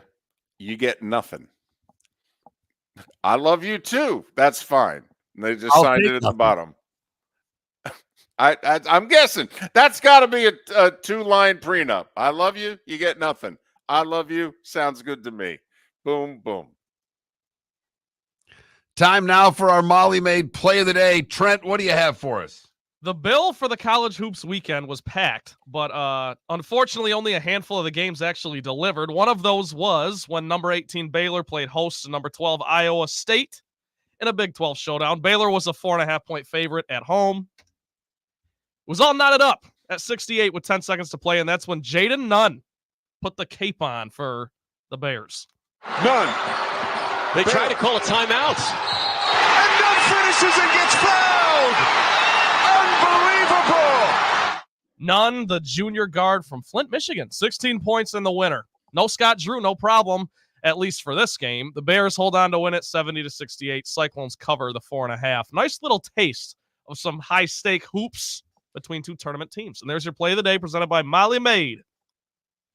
You know, a lot of buildup again to this college basketball weekend. Mm-hmm. Kansas just kicks the crap out of Houston from the word go. Right Allen. from the word go. Yeah. Allen Fieldhouse is amazing. Oh, man, the joint was jumping, David. I mean, it Yep. really was. Yep. And the announcers called that game the best half of basketball that's been played this year by any team. Kansas' first half in that game. They completely dominate Houston. North Carolina's up on Duke, kind of armbarred them most of that game. Same thing Tennessee did to Kentucky for most of that game. It didn't live up to the buildup, unfortunately. No, I think St. John's had a 1-point lead at the half against UConn, and then UConn said, "Oh, wow, you guys are serious. Okay, I guess we'll play." Yep. San Diego Unfortunately, State with a nice win over Utah State. I'm sorry, what? What did he just say? Wait. I'm sorry. Wait, what did you just say? You said that out loud into a microphone. Right. Mountain Talking about a big college basketball weekend, and Trent comes over the top with San Diego State had a nice win over Utah State. Utah State's good. Okay. I guess we're going to have to go back to talking about who Jay Moore is married to. Miller and Moulton. John Forslund. Maybe. Hope he wasn't just listening to that. He'll join us in a half hour.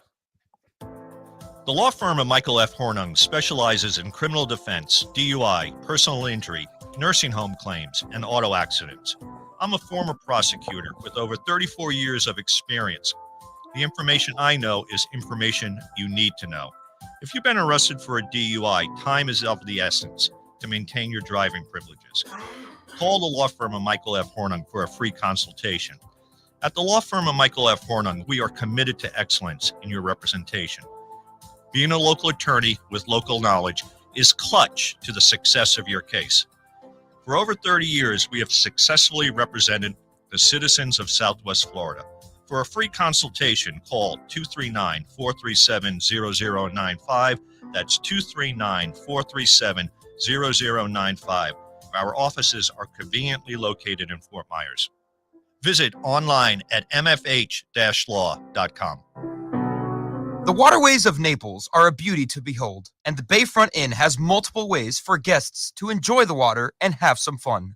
Gather your family and friends and enjoy a leisurely day on the water with a pontoon or deck boat. If you prefer to explore the waterways without a motor, the Bayfront has canoes, standboards, and kayaks.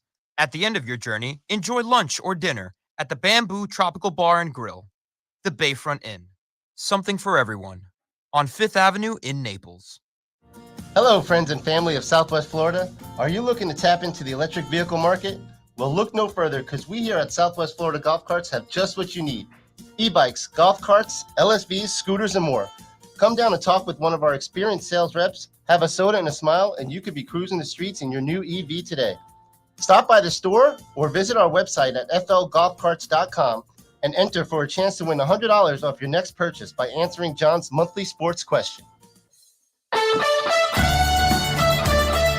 You were listening to Miller and Moulton on the Florida Sports Network.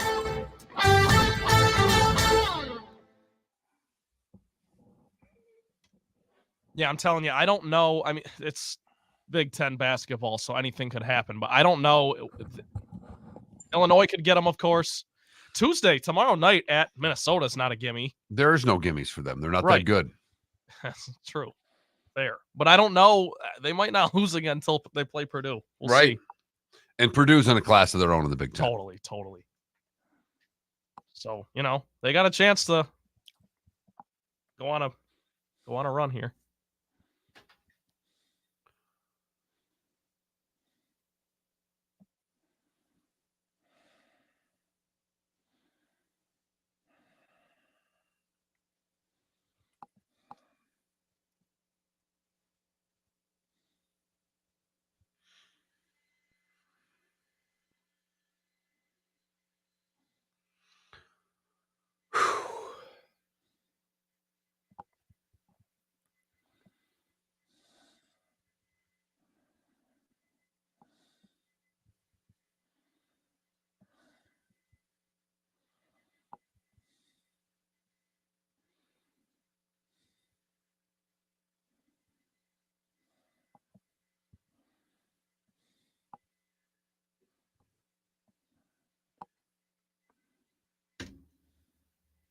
I got people tuning into this Taylor Swift thing. No pressure.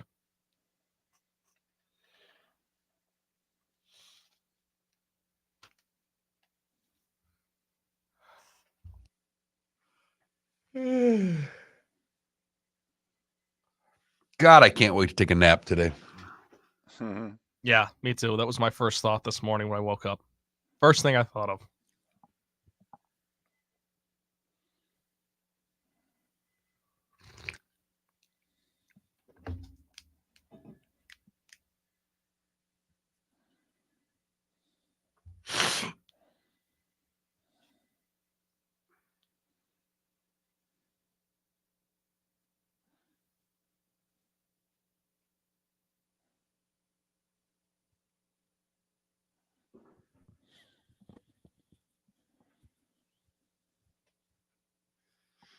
Hey, 14 years ago today, we interviewed David Spade and Chris Rock. You did? Oh, yeah. Simultaneously. What was the... Radio Row. Okay. So it was in person? In person. Nice. Miami.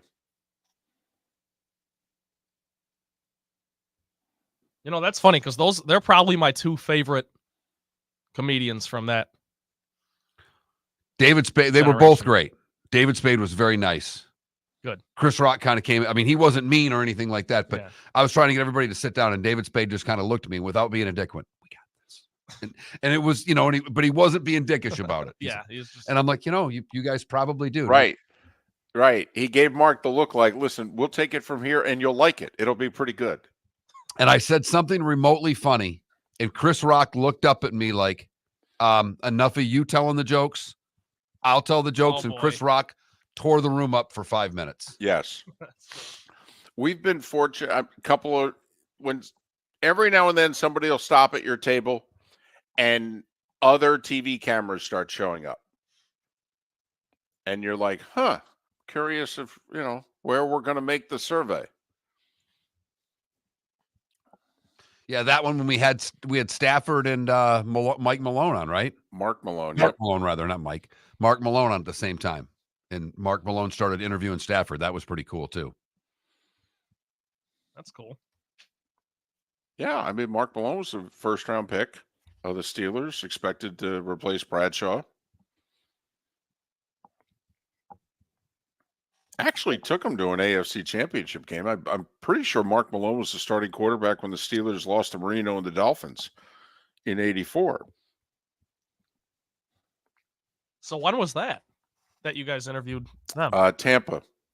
Stafford. That's right before you got drafted. Gotcha. Yeah, Stafford was going to be the number 1 pick of the draft. That was the Steelers Cardinals Super Bowl.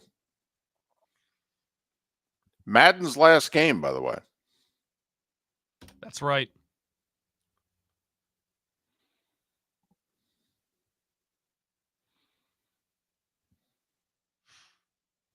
Here we go.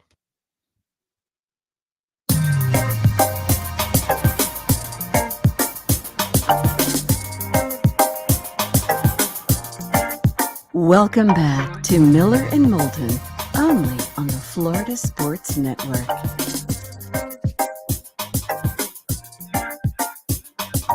"22 minutes before the hour, John Forslund will join us at the top of the hour.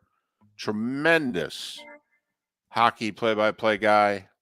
He does the Seattle Kraken, does the playoffs on TNT, does the playoffs on Sports USA Radio.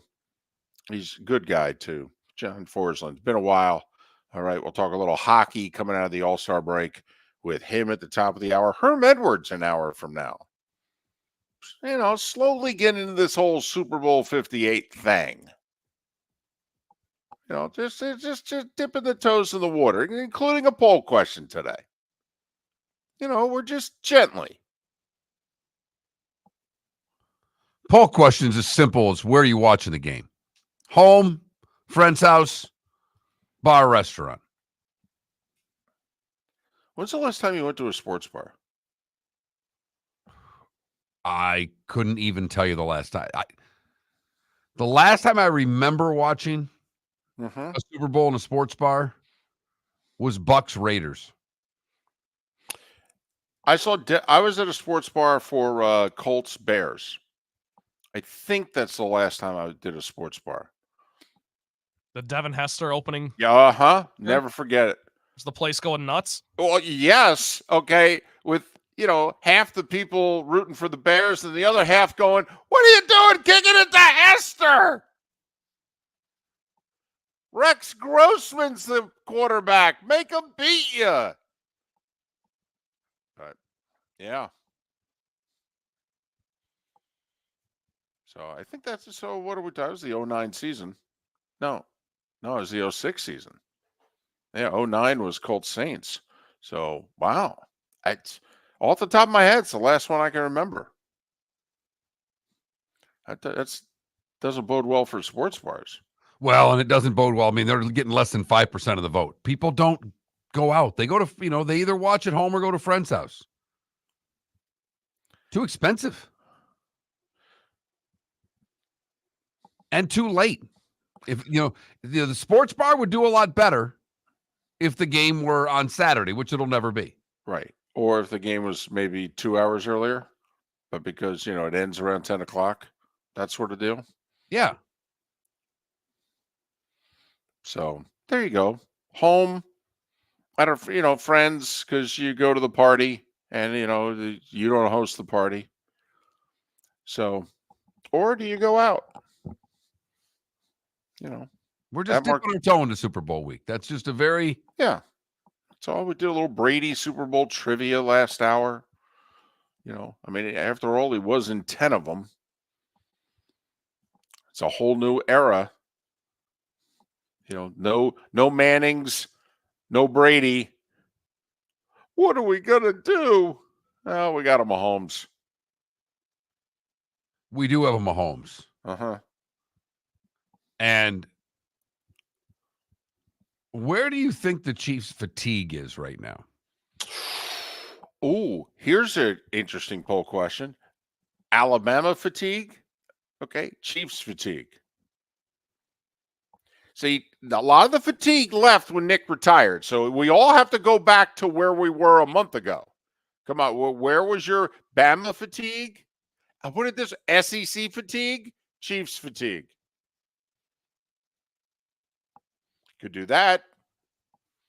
I mean, because I think, you know, listen, if you don't have the fatigue at this moment in time, We'll get You back will to you by on Sunday. Friday. Right. Because Yeah. it's going to be an overload of Yes. Yes. Whatever you're thinking, the answer is whatever. yes. Right. It's going to start with Mahomes. It's going to go Travis and Taylor.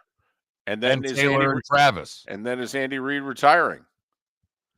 Right. Then when they go to commercial break, you're going to see Andy Reid, Travis Kelce, or Patrick Mahomes. Yes. What Before we come back and see them again. who are we going to show on the Niners? Fred, and Fred Warner? Good player and all. Really good player. Great player. Well, McCaffrey's the only one from the Niners that's doing any ads. McCaffrey has a couple of, or a national ad. I think, didn't Purdy get his first endorsement like last week? Like significant endorsement? Thought I read that. So, by the way, do you throw a few shekels on Debo for Super Bowl MVP? If you think they're going to win? Because you got to admit, I think there's a better chance if the Niners win of Purdy not being MVP than there is if the Chiefs win of Mahomes not being MVP. I think you're right, and I think you're the obvious second choice for Kansas City is if you just go Kelce. Right. Given the fact that Taylor won all those Grammys last night, they probably need to give him an award too. Even things out a little bit. It's a full week for her. I mean, LA, now she's got to go to Japan, do a few shows, come back to Vegas, hit a buffet, go to a game, get back on the plane, go back, do some more shows. I don't know. Seems very busy. So, funny thing is, this is actually going to be a really good game, right? I mean, what are we talking? A 2-point spread? Right. I mean, if both teams show up with anything close to their A game, this should be tremendous. Boy, America wanted the Lions. That's what I'm really sensing a week later. Boy, America would have been all in on the Lions. Because I think deep down, Mark, I think a lot of us, we can relate to the Lions. Of course we can. Most of us in our everyday life, we're not a 4-time Super Bowl champion. How's life going? It's okay. How you doing? Hanging in there.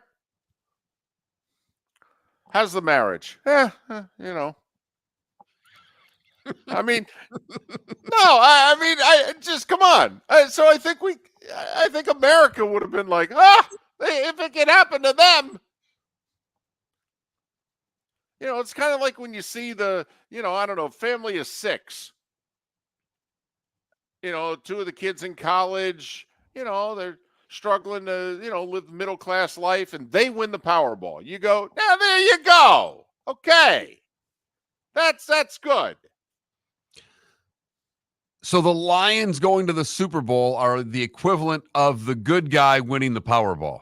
Well, just the people that you think, wow, they could really use the money. Right. No. I understood. Right. Just making sure I took that in the right way. I just doesn't mean, good or bad. I mean, people who have money are good people too. It's just kind of like, hey, you won the Powerball. Yeah, I know. I just, my great grandkids now are taken care of. Yeah. Okay. That's all. By the way, 20-1 on Deebo Samuel for the MVP. Kelce 12-1. How about Pacheco? Oh, Pacheco's 28-1. That's actually, because if you're thinking, so how's this game going to go? You think the Chiefs are going to be able to throw it all over the lot? Or do you think this is actually, Green Bay ran the ball, Detroit ran the ball? Could Kansas City run the ball pretty effectively here? Yeah, Mahomes is at plus 125. Yeah, that's just, whatever. You're wasting money. Yeah, that's. Purdy's at plus 225. McCaffrey's at plus 475. And then you get into plus 1,200 on Kelce, plus 2,000 on Deebo, plus 2,800 on Pacheco. I mean, at least you make a few bucks on McCaffrey. I mean, nothing crazy, but I mean, at least you know, that's worth placing the bet. At least. I think Pacheco's worth placing the bet. Oh no, 28-1. Sure, absolutely. Sprinkle. Nick Bosa plus 7,500. That's a good one. That's good value. See, I would be curious if they just have a defensive player. Like if they just give you that. Not that I see on this. I'm only getting players, David. Okay. We'll say it again. It was part of our Super Bowl trivia earlier in the show. We've had 57 previous Super Bowls. 32 times the quarterback has won the MVP. But that means 25 times someone else has won it. And like 4 of the last 10 years, the MVP has not been a quarterback. And that's pretty much the average. So place your bets accordingly. That's why, as Trent just said, it might be worth sprinkling a couple shekels. That's all. Hey, I'm told you could do that now in Florida, this whole Hard Rock app thing. Working well.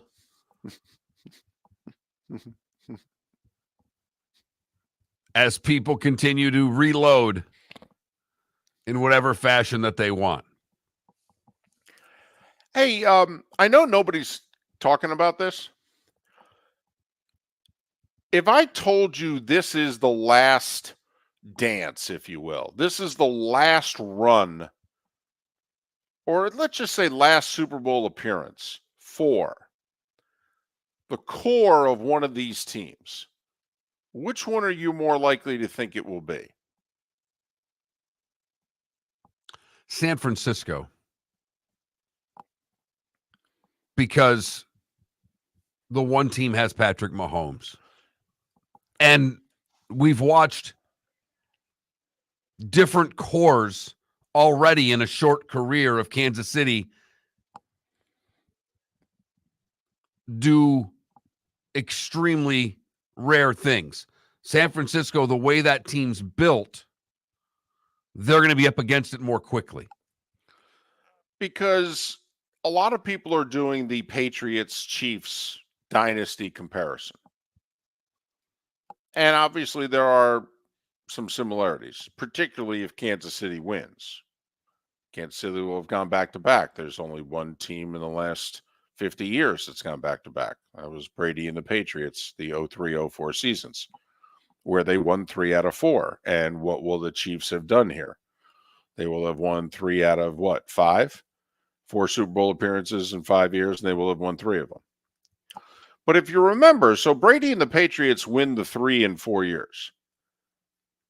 They only, I say only, appear in one of the next 6 Super Bowls when they were 18-0. And they went 10 years without winning a Super Bowl. Now, they were terrific every year, but even Mark, from when they won 3 out of 4, and then you look at the team that was 18-0 playing the Giants, that was a different team. Couple of key guys on defense still, but for the most, that was a pretty different team just 3 years later. So, and I agree with you. The connection, obviously, Belichick and Brady, and it could very well be, Reed and Mahomes. But, Travis, 34.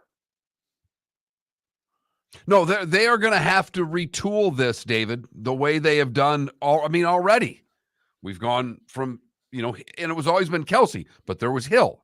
Now there's no Hill. They've had to replace, Right. How much longer is Chris Jones going to remain a dominant defensive lineman in the big games? He's right around 30. So that's why I wonder, with this core, if you will, the interesting thing is for the Niners, Mark, is, the Niners could appear in this game 4 or 5 years from now. Purdy would be the guy still remaining. Don't know if it could be the only guy still remaining. Right. Don't know if any of the other core. Figured by then McCaffrey's done. Don't even know if Debo, will be an elite player at that point in time. Never mind the key guys on defense. So just wondering your gut feeling. And that's why my gut tells me, 5 years from now, I think the San Francisco team's going to look completely differently. And I still think Mahomes is going to be a Chief. Because the Niners obviously have been very successful in the last handful of years. This is their first time in 4 years getting back. And as we all know, it's difficult to get in this game. So if we're to tell you this is this team's last appearance in this game with this core, which one do you think is more likely to be making that swan song? Which do you? With the core, because I think the Niners rely on more players, actually. The Chiefs are top heavier, if you will. So I would say Niners. The Chiefs are a lot like the Colts were, David. Yeah. Like the Manning Colts, that there's elite players at certain spots. Miller and Moulton. John Forslund talking hockey coming up. Located on the East Trail, locally owned Naples Tiki Bar and Grill is an outdoor eatery next to the Hitching Post Shopping Center. Island-inspired food with a true tiki theme. The best place in Naples to enjoy the beautiful weather in Southwest Florida. The Naples Tiki Bar and Grill offers a great menu for dine-in or takeout. Enjoy our famous pulled pork, huge burgers, and tiki bar cocktails. Don't miss happy hour every day from 3 to 6 and live music 7 days a week. See you soon at the Naples Tiki Bar and Grill, 11498 Tamiami Trail East. The law firm of Michael F. Hornung specializes in criminal defense, DUI, personal injury, nursing home claims, and auto accidents. I'm a former prosecutor with over 34 years of experience. The information I know is information you need to know. If you've been arrested for a DUI, time is of the essence to maintain your driving privileges. Call the law firm of Michael F. Hornung for a free consultation. At the law firm of Michael F. Hornung, we are committed to excellence in your representation. Being a local attorney with local knowledge is clutch to the success of your case. For over 30 years, we have successfully represented the citizens of Southwest Florida. For a free consultation, call 239-437-0095. That's 239-437-0095. Our offices are conveniently located in Fort Myers. Visit online at mfh-law.com. The waterways of Naples are a beauty to behold, and the Bayfront Inn has multiple ways for guests to enjoy the water and have some fun. Gather your family and friends and enjoy a leisurely day on the water with a pontoon or deck boat. If you prefer to explore the waterways without a motor, the Bayfront has canoes, standboards, and kayaks. At the end of your journey, enjoy lunch or dinner at the Bamboo Tropical Bar and Grill. The Bayfront Inn. Something for everyone. On 5th Avenue in Naples. Visit Jason and Todd at the Diamond District. When choosing something of high value and personal significance, such as a diamond, you want to shop with the best. And the mall is not the place to be. Here are my friends, Jason and Todd with the Diamond District. Take a stroll in the mall, hop into a few jewelry stores, and you'll soon discover you're in the wrong place. Rings begin to look all alike. You're not finding GIA certified diamonds. You quickly realize you know more than a salesperson helping you, and all the same financing gets pushed on you. Visit Jason and me, and you'll find America's top bridal designers dealing exclusively with the Diamond District. You'll find the largest selection of GIA certified diamonds, all priced 8 to 10% over cost. You'll find educated sales consultants who have many years' experience and are not paid commissions. And you'll find Todd and me in the store nearly every day, wanting to shake your hand and welcome you to our Diamond District family. Visit Jason and Todd at the Diamond District. You were listening to Miller and Moulton on the Florida Sports Network.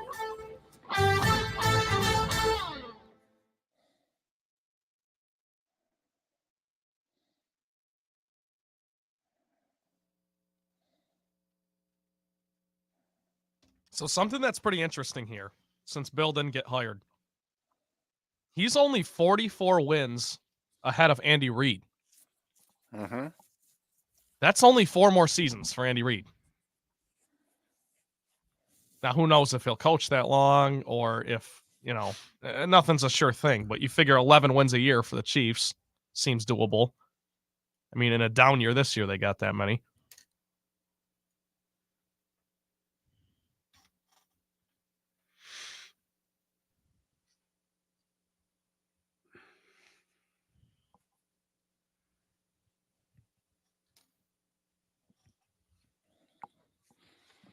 Sonny, here's the thing I'll say about the LIV broadcast. I wish the team names were different. I wish I the little that I watched, I never know who's on. I mean, I know they have the logos next to the players, but I don't know. I can't put it together. I don't care. I mean that, and I'm not trying to be. You're right, David, but I can't put it together enough where I don't care. I'm watching who's winning the tournament. That's all I care about.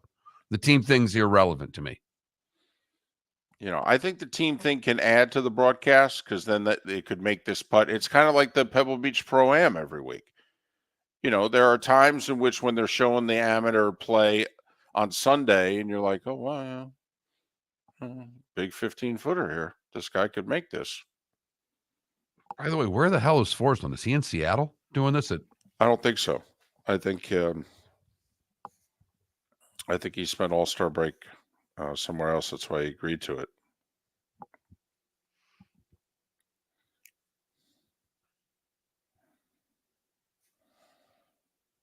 Yeah, they play Philadelphia on the 10th, so he's off all week.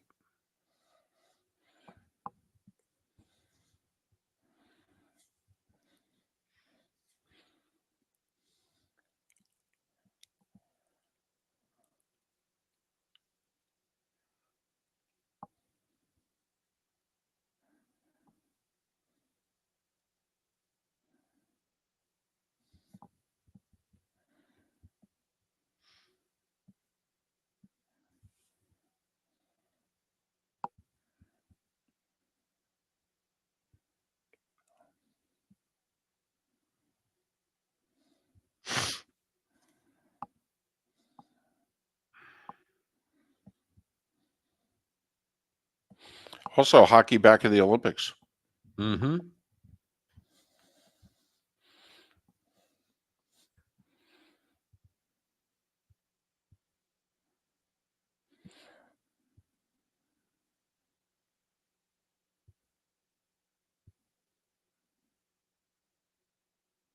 I don't mind the music. I will say it's kind of cool when you're at it, but it's obviously very different than what we're used to hearing. John is on.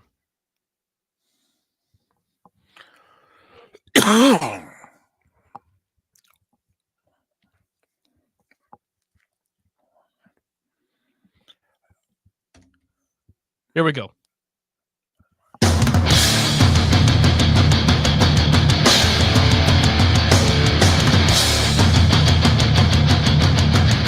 You are listening to Miller and Moulton, exclusively on the Florida Sports Network. And now here's Mark Miller and David Moulton. And thrilled to be joined by the gentleman that we have thought for years now is the very best in his profession. He's John Forslund. He does play-by-play for the Seattle Kraken, for the NHL and the playoffs on TNT, and then he does the late rounds on Sports USA Radio. You can follow him on Twitter/X at John Forslund, FORSLUND. Hey, thanks for doing this on your vacation. Top of the morning to you. How you been? Hey, guys. Great to hear from you. Thanks for having me. It's our pleasure. Nice all-star break. All right. Well, talk to us about the first half of the season. Obviously, out west, Vancouver's been maybe not just the biggest surprise in the West. They've been the biggest surprise in the sport. Where did that come from? Well, it starts with the coach, and Rick Tocchet, is a great guy if you want to brand your team and get the culture and all those things they talk about. He laid the law down right away. His past history with a team that was fledgling in Arizona was at least to get them competitive and get them to play with structure. So he put that in play. And their lineup is laden with stars, starting with Quinn Hughes and then JT Miller, Elias Pettersson. You go down the list. Brock Besser has 30 goals. So they have a core of about a half dozen guys who can break the game open, and they've bought into the team game. And then he has an ability to sell his program to players who support the lineup. So those players, and one of those guys is a guy by the name of Dakota Joshua, who's a power forward who his potential has always been there. He's never realized it. He earmarked him in training camp and called him out for a reason, to make him better, but to let the team realize that, you know what, we're gonna set a standard here, and I'm gonna tell the truth. And he said, if I don't get enough out of this guy, we're going nowhere, never mind the Stars. And the Stars have to do better too. And then the goaltender's healthy, Thatcher Demko, and he's one of the best, and he'll be in consideration for the Vezina Trophy this year. So you put all of that together, they're real, they're very good. Now they've acquired Elias Lindholm from Calgary to bolster their lineup. So they're going to be a team that's going to make a strong run for it. There's no doubt about it. You mentioned Arizona. John, you were part of hockey in Hartford. You were part of hockey for the longest of times in Raleigh. Now you're part of, what was an expansion team and now is an established team in Seattle. You've been a part of markets where hockey was a challenge. This Arizona 30-year experiment here, we all know Gary Bettman's a stubborn guy and doesn't like to admit maybe he got something wrong. But, John, how much longer are the players going to agree, quite frankly, to keep playing under the conditions they have to play in Phoenix? I think they're done. I think the new boss, the new union head, Marty Walsh, has as much said that, right? So he's basically said the players are finished with being in this environment. Number one, the facilities are not good. Temporary, okay, but for the long haul, and it's now going, if they go play next year in Mullet Arena on the campus of Arizona State, it'll be 3 years, and that's 3 years too long. It's a 5,000 seat rink. It's a college rink. It's a very good college rink. It's not even close to what the NHL standard is. Most importantly, it doesn't carry the water for the hockey-related revenue. So it's not contributing like other teams are to the big pool, which pays the player a 50-50 split with ownership. So because of that, they're not getting the most out of what they're putting into, they being the players. So I think that they've called the league out on this. You're right. Gary has hung in there with the Phoenix market for the longest time. I understand why. I understand why the initial move was made because, Hartford to Raleigh, that was part of it, moving teams from areas where the league was really severely regionalized and taking them to the Sun Belt and moving where the population growth was going to be over the next 25, 30 years. Back in the early 90s, the foresight was good. Getting to Phoenix as a big market for television and all that, that's good. But you know what? They've done a really good job, growing the game to a degree because we've seen some young players come out of that area like Austin Matthews. You can't take, that with any, light grain of salt. I mean, that's kind of interesting how that's happened. But financially, the teams have not been successful, and the various owners that have been through there have not been successful, and they're constantly chasing their tail. So the time has come. If they can't strike a deal wherever they're going next, Mesa looks like their last hope, then it's probably going to get moved. And they'll have to go to another market with that team and relocate. There's nothing wrong with that because time has shown that, you can relocate franchises with a degree of success. That's really the only franchise, John, that's in any kind of trouble, right? I mean, other than that, the league's pretty strong. Yeah, and if you ask the Coyotes, their ownership, they'll tell you they're not in trouble. They'll tell you that they have the ability to swing a deal. Maybe they do. But if they do, here's the problem. It's going to take a few years to build the rink. So, you're waiting longer and you're playing a longer period of time in Mullet Arena. So I think once the Tempe thing went down, which was a referendum, which was out there for the public, and they had a vote on it. and it looked like this was going to be no burden to taxpayers. Well, if that really was the case, then why did it get shot down? But it did. And so when that happened, that was their last gasp for me. But you know what? They still believe there. They still have an owner who's steadfast in his belief that, Arizona will work. I mean, if they ever did build it in the right place, which I think Scottsdale would have been in hindsight where the place to put the arena, they would have it solved. But too much time has passed, and it looks like they're never going to be able to do that. And they can't go back downtown because the Suns don't want it down there. So that's what they're faced with. From an outsider's perspective, I just think the time has come for somebody to make a decision, and I think that somebody might be the NHL. And looks like Houston and Salt Lake City both have their hands raised in the air saying, we will take you. John Forslund, voice of the Seattle Kraken, the NHL on TNT, late in the playoffs, Sports USA Radio, kind enough to join us once again. Hey, we're trying to figure out, are the Lightning still Cup contenders? With that goalie, with the 4 or 5 Hall of Famers that are still skating for them, with that coach, are they still Cup contenders or are they just playoff contenders? Well, I think today they're playoff contenders. If they get in, then they become Cup contenders because of the goalie alone. I mean, Andrei Vasilevsky can carry you. It's proven. And anytime you have that, you have puzzle piece number one, if you will, for playoff success. And no matter what era we're talking about, no matter what kind of hockey we're talking about here over the years, which you guys can relate to because we're all old enough to span it. The goalie has always been the central figure and always will be, like pitching and quarterback and so on. So that's a big key. What I've liked about what they've been able to do this year is put John Cooper on full display for everyone to see once again that he's not just a coach that's had great players, that's turned them into winners. He's a coach that's a great coach.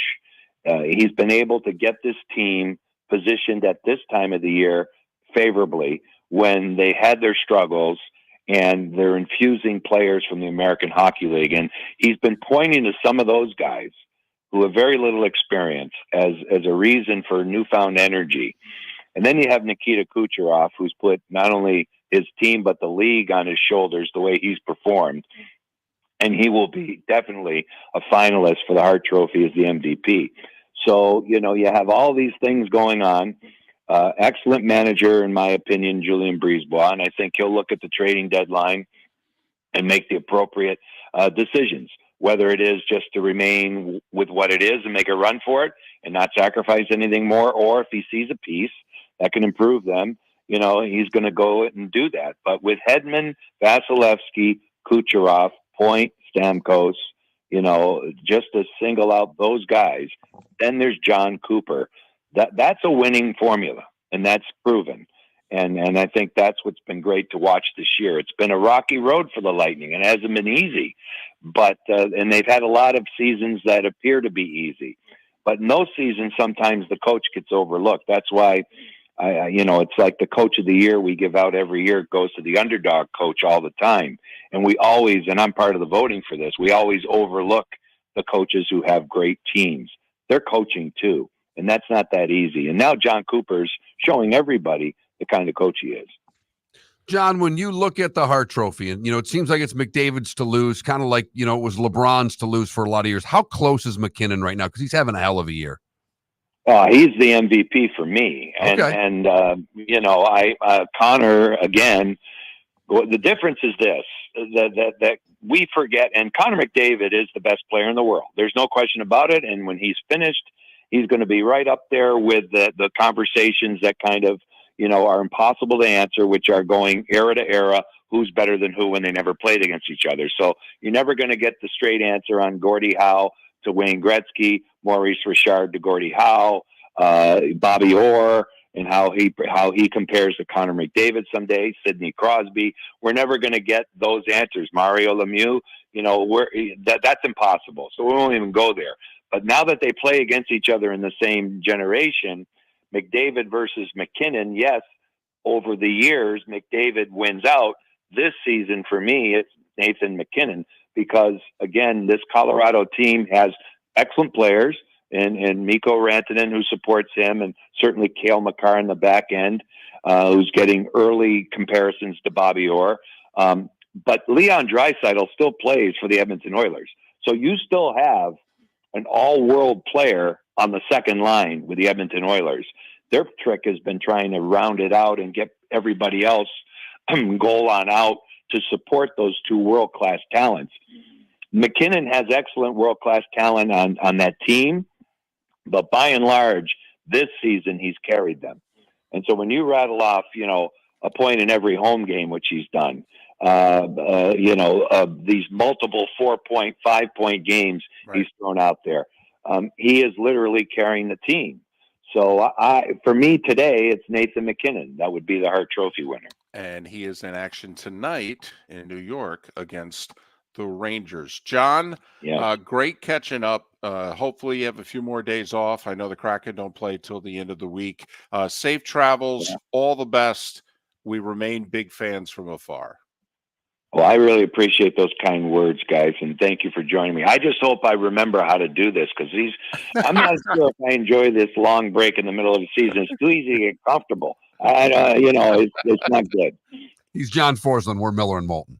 Located on the East Trail, locally owned Naples Tiki Bar and Grill is an outdoor eatery next to the Hitching Post Shopping Center. Island-inspired food with a true tiki theme. The best place in Naples to enjoy the beautiful weather in Southwest Florida. The Naples Tiki Bar and Grill offers a great menu for dine-in or takeout. Enjoy our famous pulled pork, huge burgers, and tiki bar cocktails. Don't miss happy hour every day from 3 to 6 and live music 7 days a week. See you soon at the Naples Tiki Bar and Grill, 11498 Tamiami Trail. Mark Miller for Molly Maid. Why Molly Maid, you ask?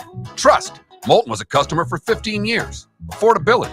Didn't I just say Moulton was a customer for 15 years? Worry-free services. Our professional house cleaners are fully insured and a 24-hour warranty. Call Molly Maids today at 239-774-5839. That's 239-774-5839 or online at mollymaid.com/FTMYERS. That's mollymaid.com/FTMYERS. Visit Jason and Todd at the Diamond District. Do you remember your first kiss? How about your first date? I'll bet you can recall that first Valentine's Day you were together. Or maybe that'll be this year.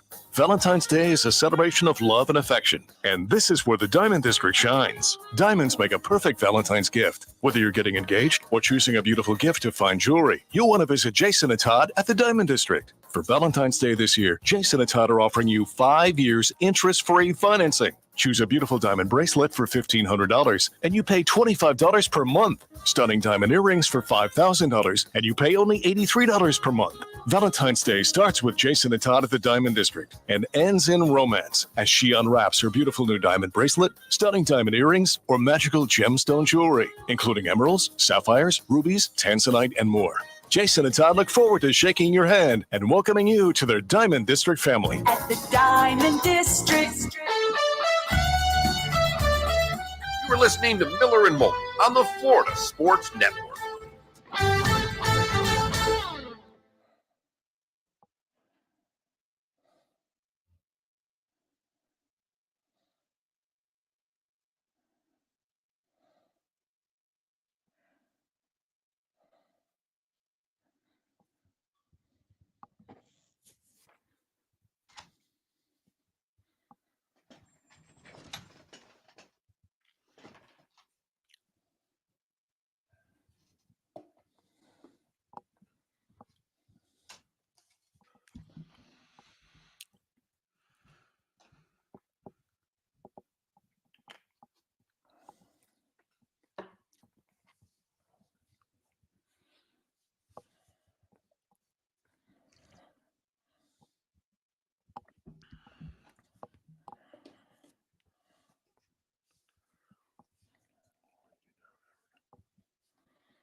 So if we're going to do 10 of these a day, we could call it the Swifty 50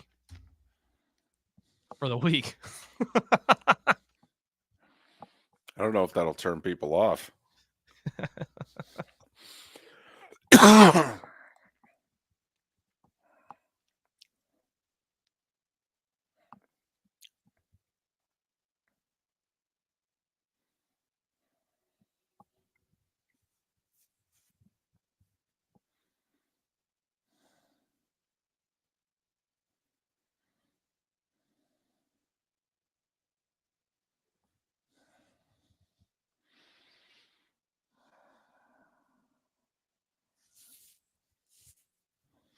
So,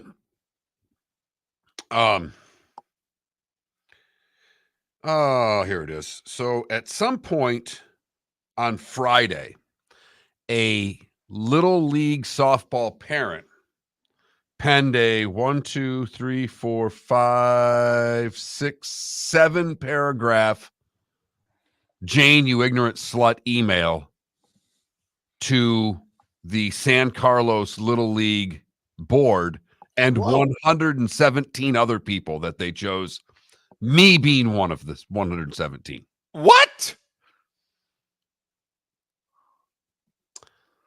And because he can't coach. I guess they have too many coaches, so they had to they have one coach and 2 or 3 assistants, and they had more coaches than they needed. So they told some people they couldn't coach. Okay. This Jane, you ignorant slut text or email was fantastic. How old? How old now? The kids? This is U10 softball, David. Okay. All right. Okay. Yep. Finally, the thread. I mean, finally, the one guy on here, and I got to give him credit. Charles, enough.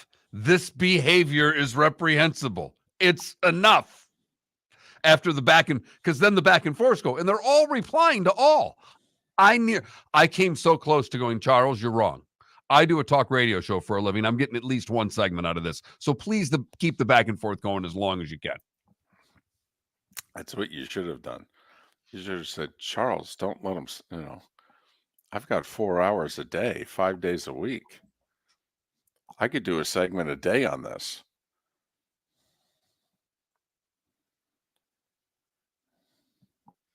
How about if he really wants to help out, sign up to become an official? Exactly. We don't have enough umpires. That's There's what we need. a huge officiating shortage in youth in every level of sports. Every sport. No, all every sports, level, every sport. Nationwide, there is a huge shortage of officials. People don't have the time, not a lot of money, travel. You have to justify the time you spend away from your family. Like Trent could do it, now. But why would you? Right. I mean, here we go.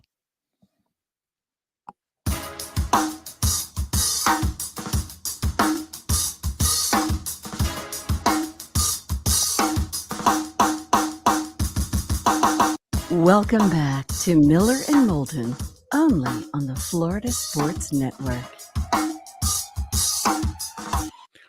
21 minutes past the hour. Herm Edwards of ESPN to join us in a little more than 15 minutes time.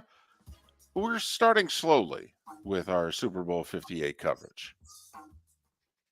Although it is going to be the focus of our poll question every day. And it will be kind of the focus of this next segment, at least from one team standpoint. Our poll question, by the way, where are you watching the Super Bowl? Home? All right. You going to a party? Or you going out to a sports bar restaurant? David, we got this text from a Bucs fan who texts all the time. He says, I'm 32. I cannot remember the last time, if ever, I watched a Super Bowl at any sports bar. Okay. So, and for me, it's a little over 15 years. And for you, it's 20. Yeah. Now, I've been elsewhere. I was at a party. It was actually at a party at the last time the Giants were in the Super Bowl. That was I desperately begged out of the party. Was kind of forced to going. That was tough. That was tough to watch my team in the Super Bowl with others around. That was hard. Why did you have to go to that? We'll talk. I don't want to get in the way of the segment. It's a big 8:20 all week long. We have a special segment on Miller and Moulton. Trent is going to help carry the segment. Go. We're calling it the Swifty Special. I just decided that because I liked what David said. I'm going to give you 10 song titles, or I have 10 of them, so there's 20 song titles, 2 at a time. One's a Taylor Swift song. One is completely made up by me and my brother's girlfriend, Brooklyn, who helped me put this together. So this is like track of your score all week. So this is Mark. You were the one that told me there was a morning show somewhere that did Dead or Canadian. Yes. This is that. This is the Taylor Swift version of that. So, and I guess in the Dead or Canadian, they threw a person's name out there, and you had to guess if they were either dead or Canadian. They couldn't be both. Right. Right. So now you're going to throw in theory, a song title out there. We got 2 song titles. One of them's going to be a Taylor Swift song. One is not a Taylor Swift song. Goodness. We have to figure out which one it is. Number 1, Tangled Love or Cruel Summer? Tangled Love. Cruel Summer. Cruel Summer is the Taylor Swift song from 2019 on her Lover album. All right. 1 for Mark, 0 for David. Number 2. Right. Wait, hold on. Just go slowly. Okay, because there are people listening right now who have no interest in this, but by the end of the week, they're going to use this to make points with some of the women and maybe daughters and granddaughters in their life. Okay, so just go slowly. Go. Number 2, Wildest Dreams or Silent Goodbyes? Wildest Dreams. I'm with David. Wildest Dreams. That is correct. That is. I'm a Swiftie and I didn't even know it. From her So you're 2 for 2014 2. album, 1989. Number 3, Getaway Car or Lover in Disguise? Lover in Disguise. Lover in Disguise. Getaway Car is the real song. Unbelievable. 2 X's on that one. You guys are each. No, Mark I'm has 2 and 1. David's got I'm 1. 2 and 1. I'm keeping score. Number All right. 4, Six String Dreams or Teardrops on My Guitar? 6 String Dreams. Teardrops on My Guitar. Teardrops is the correct song. Ah, man. Mark is 3 and 1. David is 1 and 3. Number 5, I Knew You Were Trouble or Face of My Dreams? I Knew You Were Trouble. Face of My Dreams. I Knew You Were Trouble is the song. Oh, That was a big hit. That might have gone number 1 on the Billboard. Whatever. Okay. Sure. well. Yeah, I knew On my that. playlist. That was off the 2011 album, Cover Me. None of the 3 songs that I know have been said yet either. Well, yeah, they will throughout the week, but I got to space them out. I love it. We just got someone in our Twitch chat room go, I knew that one. Okay. Telling you, that was a big hit. 2012. Yeah, okay. Okay. Number 6, The Game of Gorgeous or I Did Something Bad? I Did Something Bad. Yeah, I'm with David. I did That's- something bad. That's correct. That is a Taylor Swift song indeed. You guys Okay, know. and once again, if you're playing at home, write a couple of these down. Okay, and then to the Swiftie in your life, you just go, hey, you know what I heard the other day? All right. Number 7, Into the Nothing or Out of the Woods? Into Out the of Nothing. Woods. Out of the Woods is the correct song. Oh, I'm tied up. Okay. David's got 3 in a row. Dead or Canadian, here we go. Stay hot, Moulton. All right, number 8, You Need to Calm Down or Regrets from a Midwest Happy Hour? You need to calm down. Regrets. It is You Need to Calm Down. Oh. Mark's on a slide. Fire. David takes the lead. Keep in I mind, am this on is only fire. Monday. 2 more. Number 9, Another Part of You or You Belong With Me? You belong with me. You. You Belong With Me is the correct song. Oh, we're tied. Going to the last one. That song came out when I was in 4th grade. One of her biggest songs. Well, that's not saying much. You're 14 years old, so It says she's been around for a minute. just okay. All right, we're tied. Here we go. All right. All right, last one. This is going to be a total coin flip, and I'm going to love it. 15 or 16? Which song is a Taylor Swift song? 15 or 16? 16. 15 is the correct song. Oh, Mark Miller wins at the end. Day one winner. Day one winner. Mark goes 1, 2, 3, 4, 5. 6. Mark goes 6 and 4. Yep. David, Hey, 5 and 5. much like picking games, we're right around 500. Totally. Right. And once again, Mark has one better than me. That's pretty much how it goes. Yep. Okay. Maybe on Friday we'll do a little bonus question where I'll give you 4 So- celebrities and you have to guess which one she has not dated. So let me get this straight. The source, that's outstanding. That's really good. It's really good. Outstanding. I actually will probably win that because I pay attention more to Way more. the Hollywood gossip than Mark does. So Her lineup is wow. pretty impressive. I'll say that. Oh, it's very precious. It's Jeter-esque. So that's what I was going to ask. That's Yes. the bar you got to set. Yes. So wow. All right. So helping you with your Taylor Swift songs here on Super Bowl Right. week because you're not going to get enough of her Right. between now and Sunday. I just want to recap though. The source here, are you looking any of this up or are you just calling your brother's girlfriend? No, your brother's girlfriend, but I'm double checking as well because I have to come up okay. with the I put the album and the year down in case there's a dispute. Gotcha. Okay.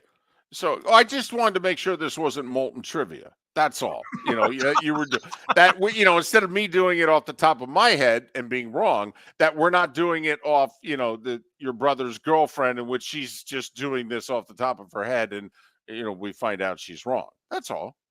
Yes, there's a 2-factor authentication going on here. Much like getting into the computers in the Yes. morning around this building, a 2-factor is always important. We love 2/3. I love this. EB Hill in our Twitch chat room. This is brutal. You guys are killing me. Okay. And then, Ian Anderson here says, that was the best segment I've heard on the radio in 6 years. So, okay. There you go. Pretty much covers it. And it's going to be this short. Okay. So only I'm 10 minutes. telling you, write just a couple of the real titles down. And then, you could jokingly go, oh, yeah, Cruel Summer. That was her number 1 hit in 2014. And then you go, Yeah, it's like studying for an exam. We're helping you cram right now. So what is it? The Swifty Special? Is that what they're calling The this? Swifty Special. The Swifty Special. Like the Philly special? There you go. I wanted to call it the Swifty 50 because we're doing 10 a day, but that sounds a little Might scare people. Totally. Like, holy blank. They're going to do 50 of these suckers? right. Only Yeah. 40 to go. Take it easy. By the way, I love somebody. Deadstruck goes, I only got 3 of them right. Oh, I feel better now. All right, good. After day 1, Mark is 6 and 4, David's 5 and 5. Same time tomorrow. Going to be downloading Taylor Swift songs by the end of the week. Have a Trent- whole playlist. Trent, I have to give you credit, though. I loved your fake titles. They were excellent. Well done, young man. That's the most Well fun done. Herm Edwards. All right, we'll talk the real game next. Visit Jason and Todd at the Diamond District.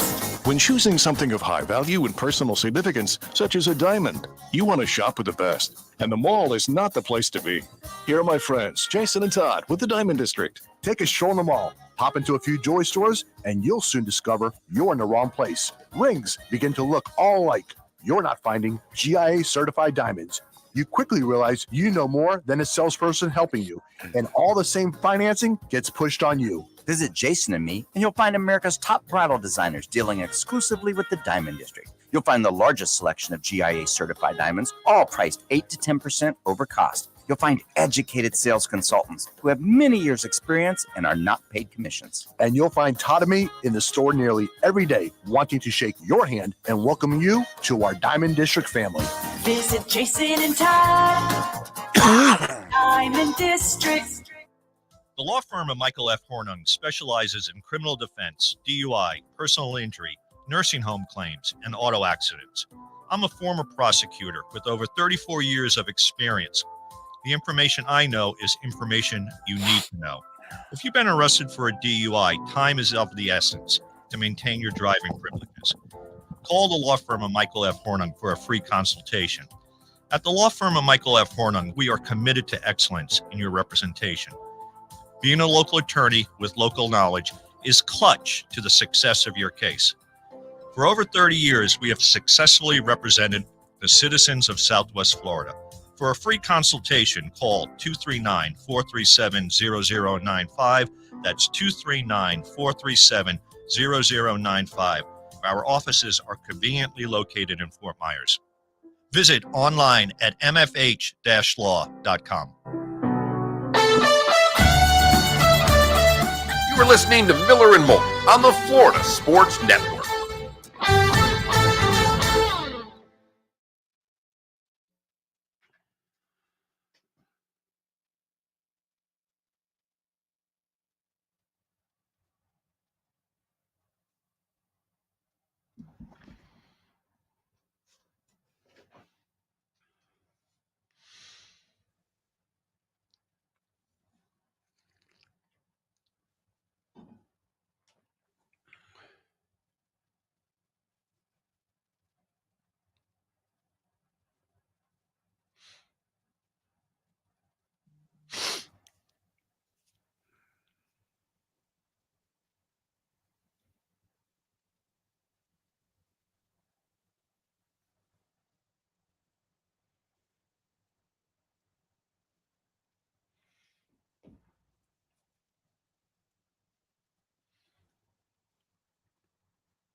You getting the feeling the Bears are going to keep Justin Fields?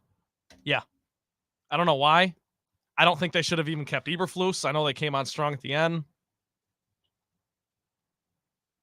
I think it's got to be draft Caleb, get a new coach in there to align with him, an offensive guy. I don't know what they're doing. And as a Lions guy, I'm okay with it. I'm okay with what they're doing, but it does kind of feel like they're going to keep him, doesn't it? Yeah. Now we could be dead wrong, but Right.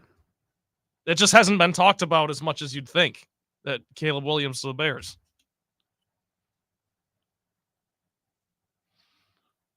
Well, and Kingsbury going to Washington, are they going to make a move? Is there something already being worked out? Right.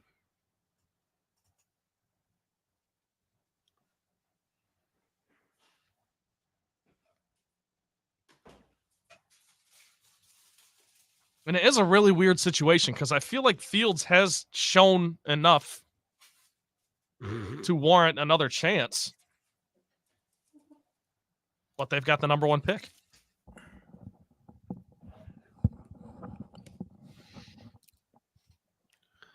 So, David, is that what you thought it was when you took it out of the fridge and walked into the bedroom with it? Because you didn't open it until you got in the room, and you had that look on your face like, yeah, that's what I thought it was. Well, I knew it was pizza. I just didn't know if it was cheese or pepperoni. Okay. So, and I said to myself, you should probably eat the pepperoni pizza because everyone else in the house doesn't like it. And fortunately, it's pepperoni. So, and it's cold, and I'm not heating it up.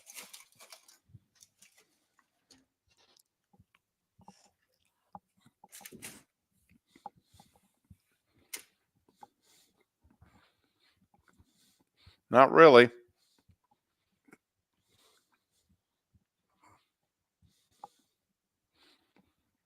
I'm a little bit of a pizza snob, though.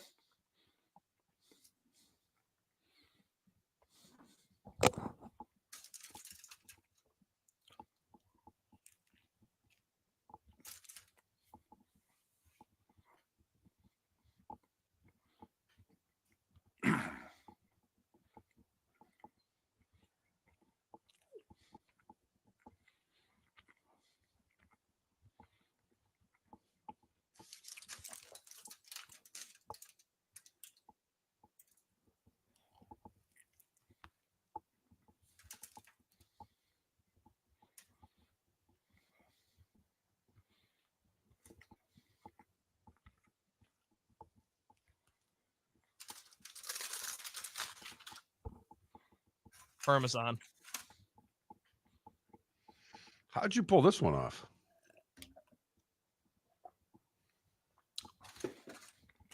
Had to go deep into the archives. I mean, we're going to get PFN's out. Can't count on Kerwin. I mean, this is going to be, going to try to get John Fox, Rick Spielman. I mean, this is going to be a difficult week. I'm literally hoping for one a day.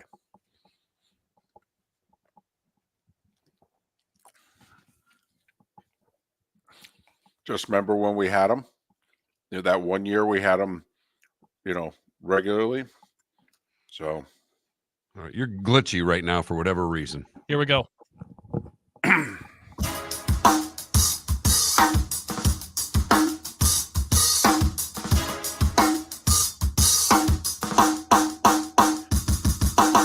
Welcome back to Miller and Moulton, only on the Florida Sports Network. 22 minutes before the hour, the Diamond District bonus hour awaits at the top of the hour. Miller and Moulton, thanks so much for being with us. Herm Edwards, kind enough to join us again. It's been a little while. Herm with ESPN. Coach, it's David and Mark. Thanks for your time. How you been? I've been well, thank you. How you doing? We are doing very well. When I mentioned the Super Bowl to you, as somebody who coached in the league for a long time, as somebody who played in one, what is it that you think of?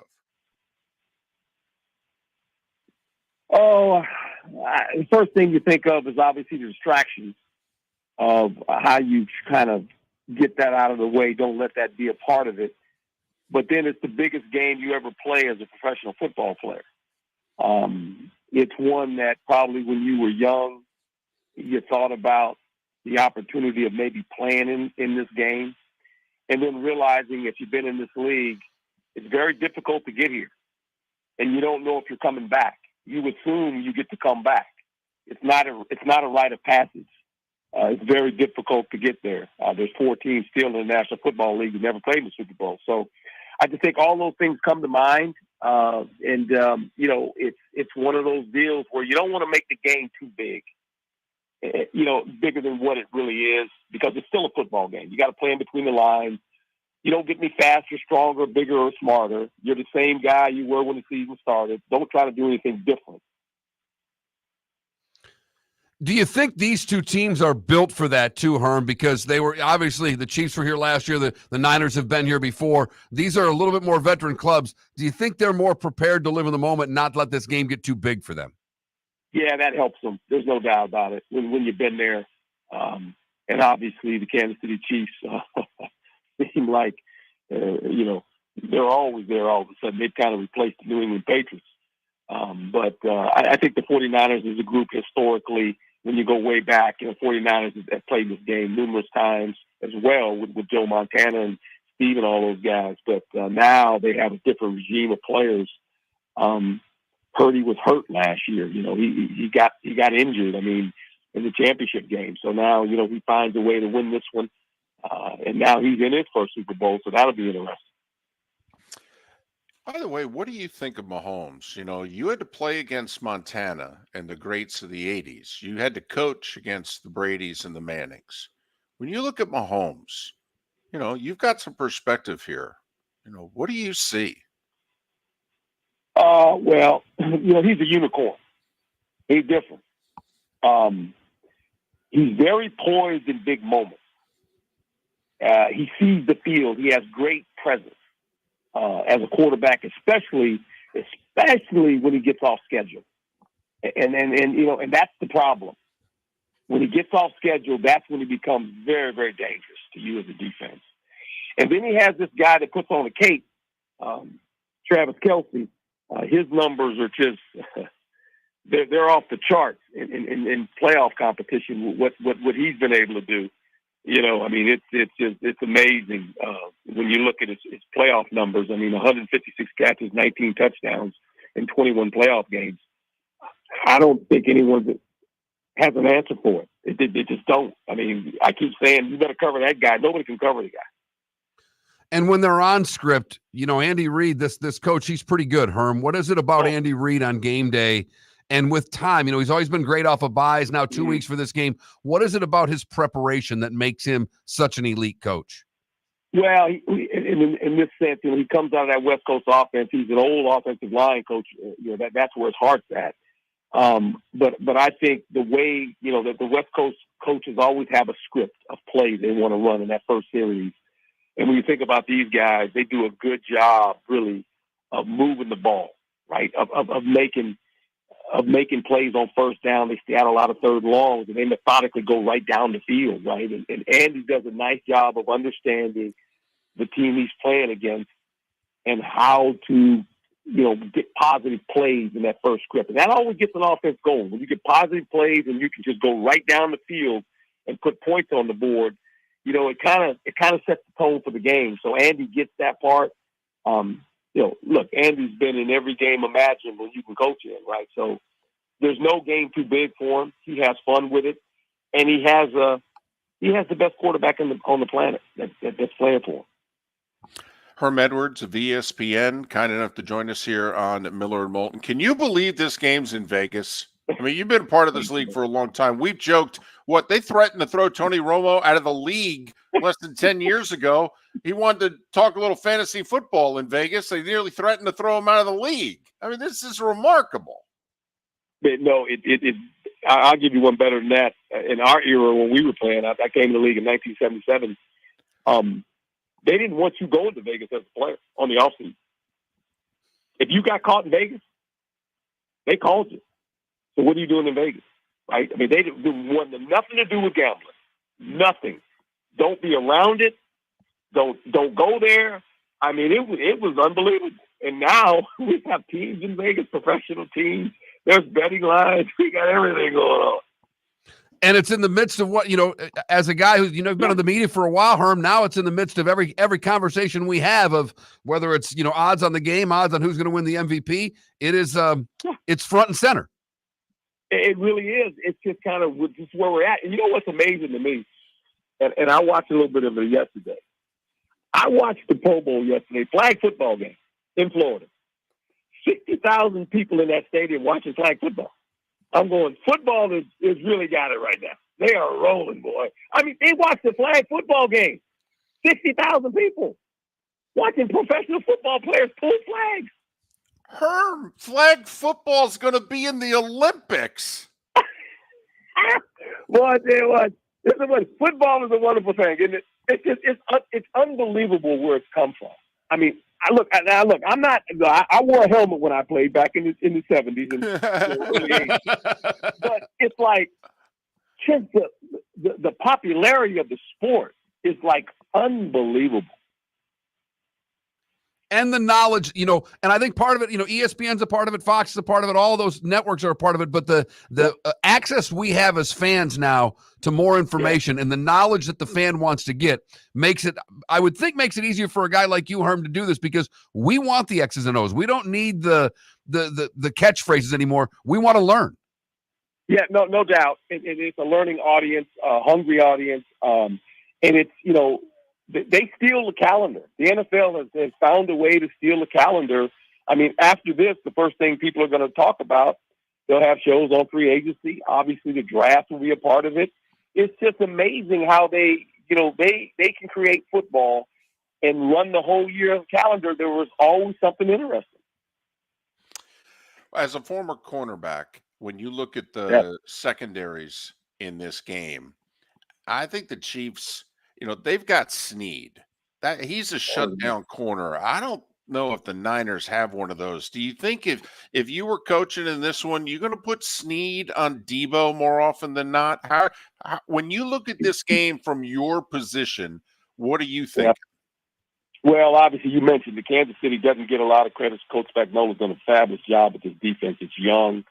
There's some numbers that jump out at you. Baltimore led the league in sacks with 60. These guys had 57, but they had 193 quarterback hits. They hit the quarterback a lot. And their corners, Snead and McDuffie, they play a lot of press coverage. So they don't have a lot of interceptions per se. They only got 8 in total, but they've got 21, balls knocked away between the both of them because their backs are always turned away from the quarterback. So they don't see the ball come out. They got to react to the ball. They got to react to the receiver because they're in that mode of covering man to man. So I just think they got good pass rushers. Obviously, with Jones, he can get after the quarterback. They do a nice job of really, putting pressure on quarterbacks. There's different ways you can bring pressure, sometimes in zone, sometimes in man-to-man. Colossus, I guess, is going to be back, which helps them. So, this is a good defense. They don't get enough credit. They're second ranked in the league defensively, only giving up 17 points, doing a really nice job on third down, 37%. So this is going to be fun to watch how they match up their corners against Ayuk and Debo. All right, the other side, how does San Francisco stop Kelsey? You mentioned he's the guy with the cape. That's how all things go. And if you run a zone against him, there's nobody better than sitting down in a zone than Travis Kelsey. So how do you try to defend him if you're San Francisco? You know what? Your offense has to stay on the field. I mean, you're not going to defend him. I say it every week. I say, how do you defend Kelsey? Coach, you going to do it? No, you ain't going to do anything. He's going to catch the ball. I mean, in playoff competition, I mean, his numbers are they're out of whack with everybody else. I mean, he's got 156 catches in playoff competition, 19 touchdowns in 21 games. So you got to limit some of his possessions. I mean, you got to, in my opinion, I've always said a guy like that, and they do a nice job. Andy moves him around a lot, but when he's stationary, you got to get hands on him. You got to slow him down. You got to take him out early. You can't let him get, like you said, in zones. He knows where to hook up. He understands the softness in zones. And on man-to-man, he runs away from the leverage. And Patrick Mahomes does a nice job of understanding, hey, okay, I know where he's going, and it's pitch and catch for the most most of the time. I think, you mentioned him, and I think a guy that's not getting mentioned a lot is Kittle for the 49ers. He can raise some havoc too. This is a 1,000-yard receiving tight end as well. I mean, they got to get him involved. And there have been some big games this year, in fact, when he hasn't been involved, which takes us to Purdy. You saw him in high school because you were coaching in Arizona. He was playing nearby. Okay, when you see him now versus when you saw him then, do you see actually the same guy only 10 years later? I mean, what is it that you see? Well, I mean, obviously we recruited him, and he's a really good football player. And the thing about him, he has a lot of poise. He processes information very quickly. He's accurate. He understands his limitations. He doesn't try to get out of his skill set. He understands what he can do well. He moves good enough. That's surprising. A lot of people didn't think he can move. Thought he was it's funny. They say he's a system quarterback. They're all system quarterbacks. It's just a matter of what system they play in. Are you kidding me? I mean, come on. But he makes enough plays. He's smart with the ball. He's a good decision maker, and that's what you got to be. And he's a quick study. He gets it. He can understand. He can process it really fast. Gets the ball out. So I mean, he does a lot of good things. And I think the thing he does the most, he wins. He just wins. He just keeps winning. And if he wasn't, it's kind of funny. Everybody beat him up because he's Mr. Irrelevant, and I go, okay, but let me ask you a question now. I say, Joe Montana was a 4th-round pick. They didn't beat him up. He was a 4th-round pick. This guy was Mr. Irrelevant 7th-round pick because he has Mr. Irrelevant by his name. Everybody thinks, well, he can't play. I'm like, really? I mean, come on. What's your gut tell you about this game, Herm? Who do you like? Oh boy, my heart is aching because I'm familiar with both teams very well. I mean, Kansas City gave me my first opportunity to coach in this league when Marty was there a long time ago. The Hunt family know very well, and John Lynch. I mean, come on, man. I mean, he's the godfather of our son, and we're the godfather of one of his daughters. So it's kind of like I sit here and go. People ask me, "Who you pick?" I say, I don't even want to try to pick. It's going to be one of those games, I think, at the end, when you look at it. Can they find a way, if you're the 49ers, can you find a way to get Mahomes in some 3rd and longs where he has to hold the ball longer than he wants, right? And if you're the 49ers, I think your offense has to really be methodical. You got to limit the possessions of Patrick Mahomes. And for God's sake, at the end of the game, if you're only up by 3 points, don't let Patrick Mahomes have the football. because it ain't gonna end good for you. 4 years ago, Niners with a 10-point lead with 10 minutes to play when Mahomes and the Chiefs ended up making them pay. Herm, thanks for your time. Hope you and the family are well. Safe travels. Thanks for doing this. Hope we can talk again. My pleasure. Thank you. Herm Edwards, VSPN, kind enough to join us here on Miller and Moulton. Before people text in and go crazy, Joe Montana was a third-round pick, but, you get the idea, the point he was making. Okay. Herm didn't offer Purdy a scholarship. He recruited him, but he didn't offer him a scholarship. That's why he went to Iowa State. My God, that's probably a do-over. That would be one you'd want back. Probably go, That's one of those in which you got to tell the story. They go, so who got the scholarship instead of Purdy? Hope he worked out. Every coach has those stories. I still, for the life of me, can't understand why me and my love affair with Arizona State of being top level, that it just can't get done there. And I'm with you, by the way. I think it can. I'm with you. I think Arizona State, I don't want to say monster, but I really think Arizona State can be a force. Miller and Moulton. Along the network, we'll see you tomorrow. In the 239, the Diamond District bonus hour awaits. Mark Miller for Molly Maid. Why Molly Maid, you ask? Trust. Moulton was a customer for 15 years. Affordability. Didn't I just say Moulton was a customer for 15 years? Worry-free services. Our professional house cleaners are fully insured and a 24-hour warranty. Call Molly Maids today at 239-774-5839.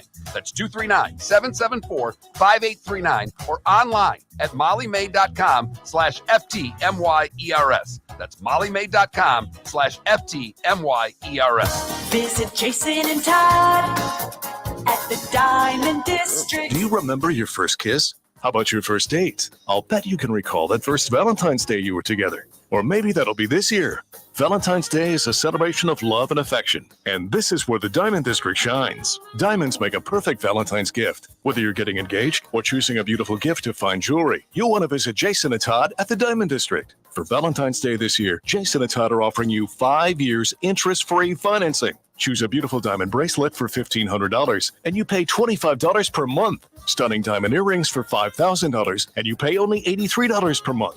Valentine's Day starts with Jason and Todd at the Diamond District and ends in romance as she unwraps her beautiful new diamond bracelet, stunning diamond earrings, or magical gemstone jewelry, including emeralds, sapphires, rubies, tanzanite, and more. Jason and Todd look forward to shaking your hand and welcoming you to their Diamond District family. At the Diamond District. The law firm of Michael F. Hornung specializes in criminal defense, DUI, personal injury, nursing home claims, and auto accidents. I'm a former prosecutor with over 34 years of experience. The information I know is information you need to know. If you've been arrested for a DUI, time is of the essence to maintain your driving privileges. Call the law firm of Michael F. Hornung for a free consultation. At the law firm of Michael F. Hornung, we are committed to excellence in your representation. Being a local attorney with local knowledge is clutch to the success of your case. For over 30 years, we have successfully represented the citizens of Southwest Florida. For a free consultation, call 239-437-0095. That's 239-437-0095. Our offices are conveniently located in Fort Myers. Visit online at mfh-law.com. Located on the East Trail, locally owned Naples Tiki Bar and Grill is an outdoor eatery next to the Hitching Post Shopping Center. Island-inspired food with a true tiki theme. The best place in Naples to enjoy the beautiful weather in Southwest Florida. The Naples Tiki Bar and Grill offers a great menu for dine-in or takeout. Enjoy our famous pulled pork, huge burgers, and tiki bar cocktails. Don't miss happy hour every day from 3 to 6 and live music 7 days a week. See you soon at the Naples Tiki Bar and Grill, 11498 Tamiami Trail East. You were listening to Miller and Moulton on the Florida Sports Network.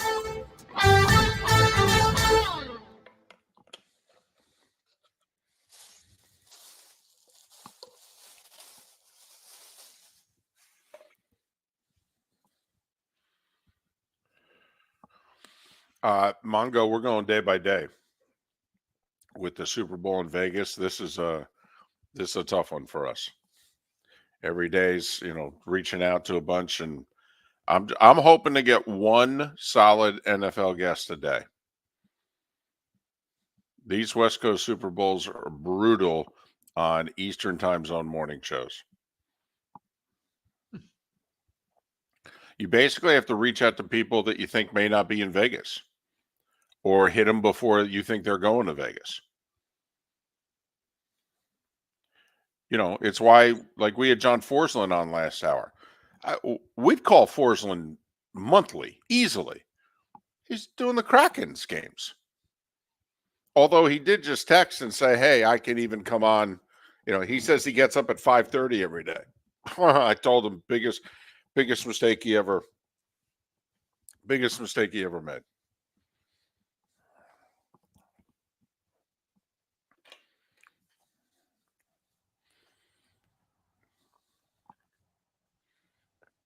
Oh, yeah. Pat flew straight from Mobile. So, you know, I don't think we'll have Pat on this week.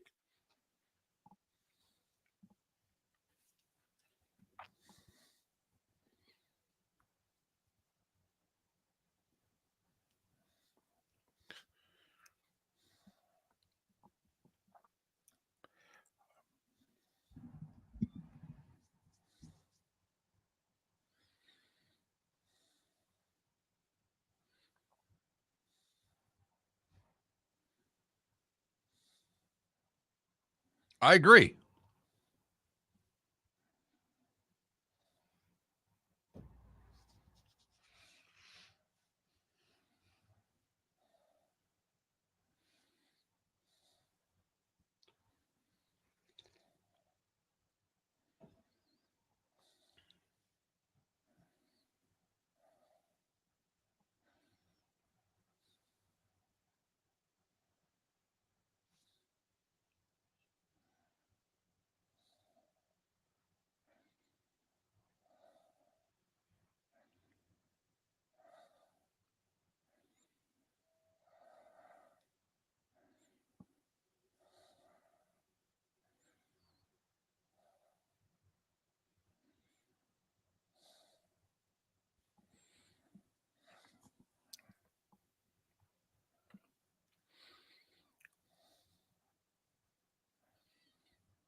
Right?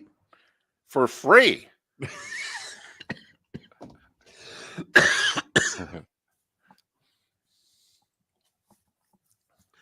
Sonny, if we got Dan Campbell on the show, we'd never get him on the air because Trent would be conducting the interview on the other side of the glass. Right. And by the time he said, okay, guys, he's ready, it'd be like 30 seconds left in the segment. Either that or I'd have to call him and put him on because Trent would be too scared to talk.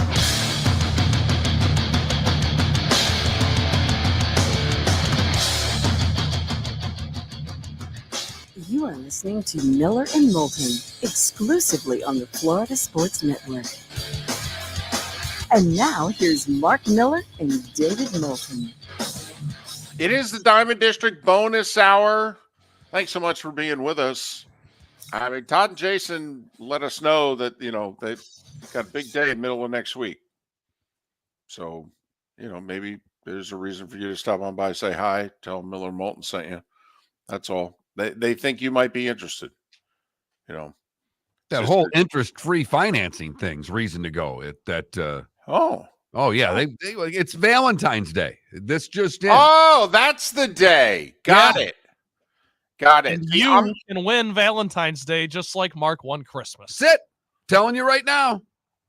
Walk in, say I need the Mark Miller special. They need to win Valentine's Day. They'll know what you're talking about. Is that like the Philly special?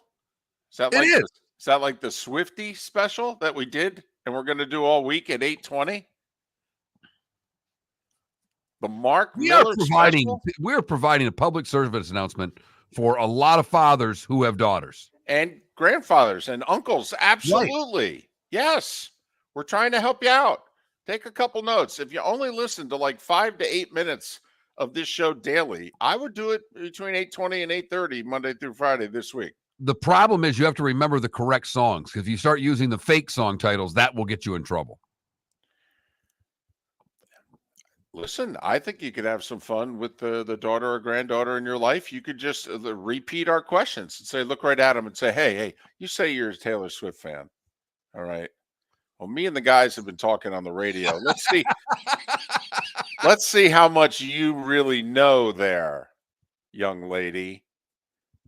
So I'm curious, Trent, and great job by getting the songs done. I know you enlisted the services of your brother's girlfriend. Different girlfriend, by the way, not the one that was able to commandeer the fourth and final ticket to the first Lions home playoff game in 30 years. I mean, my goodness, without being a fiance or a wife, she was able to commandeer it as a girlfriend. More than deserving, but go ahead, Mark. But I'm curious because I know your father. I've known him for a long time. I know because you are now on the show, your family takes in the show. The fact that you went to the brother's girlfriend for show prep and not either of the brothers or the dad, how is that sitting in the family? I haven't heard anything yet. So okay. So far, so good. Well, it's not like they know what we're talking about. I know, but but you think they might have, I can see the old man going, hey, I tried for a poll question a week ago and you gave me nothing. Yeah, now all of a sudden, Brooklyn gets all her airtime because you guys want to talk about Taylor Swift when it's Super Bowl week. So Brooklyn is our source. She's our Wikipedia. She is. Okay. And who's the name of the other girlfriend who got the tickets? That's Bailey. Bailey and Brooklyn. So well, obviously, Trent, you're only allowed to date women with the first name in a letter B. We're big on alliteration. Apparently so. Okay, you've got to tell this on the air. All right, and I'm sorry if I'm putting you in a bad spot here. I know where you're going. Welcome to being part of a live radio show. So, particularly this one where we air everything on the air. Exactly. Please, the listeners know more than our family members do about our lives. So, okay, here's the deal. I have been busting Trent's chops from the get-go. He's been a part of the show now a whole 3 months. And everything Detroit, hate the Packers, hate the Bears, blah, blah, blah. And so I, of course, immediately said, well, you do know you're going to fall in love with a girl from Appleton, Wisconsin. I mean, this, God has a sense of humor. All right. No matter who your God is, they all went to the same place. They all have a sense of humor. And so Trent's like, yeah, right. So, Trent, who's your family trying to set you up with? A girl from Wisconsin. There we go. There we go. So Trent has some family in Southwest Florida. He was with them yesterday. They had other people over, and it turns out that some of their friends have a niece moving down? It's a daughter who's moving down. Oh, a daughter moving down. Same age as Trent. So they're trying to set up the date. It turns out that young lady is from Wisconsin. Don't know what part, but it doesn't matter. It doesn't matter. It plays right into David's little scheme here. Doesn't matter. Not a scheme. Love at first sight. This is over. Right. Yep. You're going to meet her. You're going to come back. You're going to say, I have to admit, guys, she's kind of good looking. Yep. Uh-huh. Yep. She was even wearing a Packers shirt, and I didn't mind. Yeah. Yep. We know, Trent. Trust me. Been there. I'll keep you posted. Yep. You do that. All right. I've offered to pay for the first date. I mean, heck, you eat ramen noodles for dinner. I mean, I can't imagine this is going to cost me a lot of money. Send him to a pizza joint call tonight. I was going to say, if I give him $100, it might be the first 3 dates. How about like a 10-cent raise? That might help. No. That would add up. We can't afford that. No. We're just paying for the date. No, a valiant effort to try to come on the, come right back with, you're going to air this stuff on the air. I'm going to go for a raise. That was cute. Hold on. Wait, 3 months? You asked for a raise after working 3 months? Seriously? That's cute. No, I'd like to. Have you ever worked a job 3 months and asked for a raise? You know what? Probably in my young days, because after that's that 90-day probationary period, and then you might get a little bump to, Yeah, but that's that's negotiated in advance. You're right. They tell you, they say, listen, you start out at $7.50 an hour, and if you make it through 90 days and we don't throw you to the curb, you'll make $8. Right. That's a dadgum good point right there. No. Besides, Trent, we tried to talk you out of taking this job. You did. Yes. On more than one occasion. You let me come down and try it out and everything before I officially. Right. And I mean, you knew the 8-track machine didn't work before you took the job. Boy, that first week trying to figure out everything. We're warmed up to it now, but I think the play of the day was a hot mess for at least the first 10 to 14 shots that we gave it. Not like the Swifty special, 8:20 the rest of the week here on Miller and Moulton. Really, use the Mark Miller special? I mean, what is this, like a sub sandwich? I mean, honestly, I would love my own. When I see that Navy Federal Credit Union spot and the guy asks for his own sub from the girl there who worked in the service, I'd love my own sandwich. It was what is it? Ford's garage there. They don't, because they've blown up. They've gotten so big they don't do that anymore. I know. I was hoping we would get a sandwich because they gave it to people who then were no longer in holding office, no longer the coach of certain teams. I mean, kind of like, hey man, we're here. I mean, they keep getting rid of us. We keep coming back. We're like fire ants. I mean, come on, we can't get our own sandwich? No. Well, Mark, your favorite, Russell Wilson, has his own sandwich, the Danger Witch. We were able to in Act 1. There's a great Royal Scoop that you will find. It's the best ice cream down here, in my opinion. That they allowed us to make our own ice cream flavor. And that was a treat for me. And David had one, I had one, and then, whatever one ordered the most won the little ice cream thing they did. But it turned out apparently I lost them money. My ice cream had so many different ingredients in it that basically the owner of the place said, yeah, it was really good. It was a horrible mess to make. I was going to ask why that fizzled out, and that would explain. Well, it fizzled out because more people like Mark's, handmade, collection than mine. And then the owner said to Mark, yeah, I can't do yours. I lose money every time. Oh, okay. I think it was vanilla with Heath and caramel and Reese's peanut butter cups. It was just a wonderful mess of goodness. Yeah, mine was pretty simple, actually. But it wasn't mint chocolate chip, basically. Yeah, mine was mint chocolate chip and like syrup. I mean, it was, me, it's crazy. Just, so creative. Right. So anyway, maybe one day, Mark, maybe one day we'll have a sandwich. It would be nice, Todd and Jason, with all the business we give them, there probably should be a Mark Miller special. Don't know what it would be, though. It's just winning Christmas or winning Valentine's Day. All right. Give it a shot. 21,000 is the text line, 21000. If you miss any of the show, Trent does a great job of getting it up in a timely fashion, and you can download Miller and Moulton at all your usual places. Just search Miller and Moulton. So the Dolphins have a new defensive coordinator, about a week and a half after Vic went to Philly? Anthony Weaver, he was the associate head coach, but defensive line coach with the Ravens. Defensive coordinator's a promotion over defensive line coach, not necessarily a promotion over associate head coach, but the Ravens are cool. They let him go. So he's the new defensive coordinator. Well, he interviewed for the Washington head coaching job as well. Correct. And was one of the finalists for that. And when we had Scott Jackson, he was raving about his leadership qualities. So it sounds like the Dolphins have someone that can really be a leader from the standpoint of a vocal leader coaching that defense. And clearly there was a little disconnect between Vic and the guys.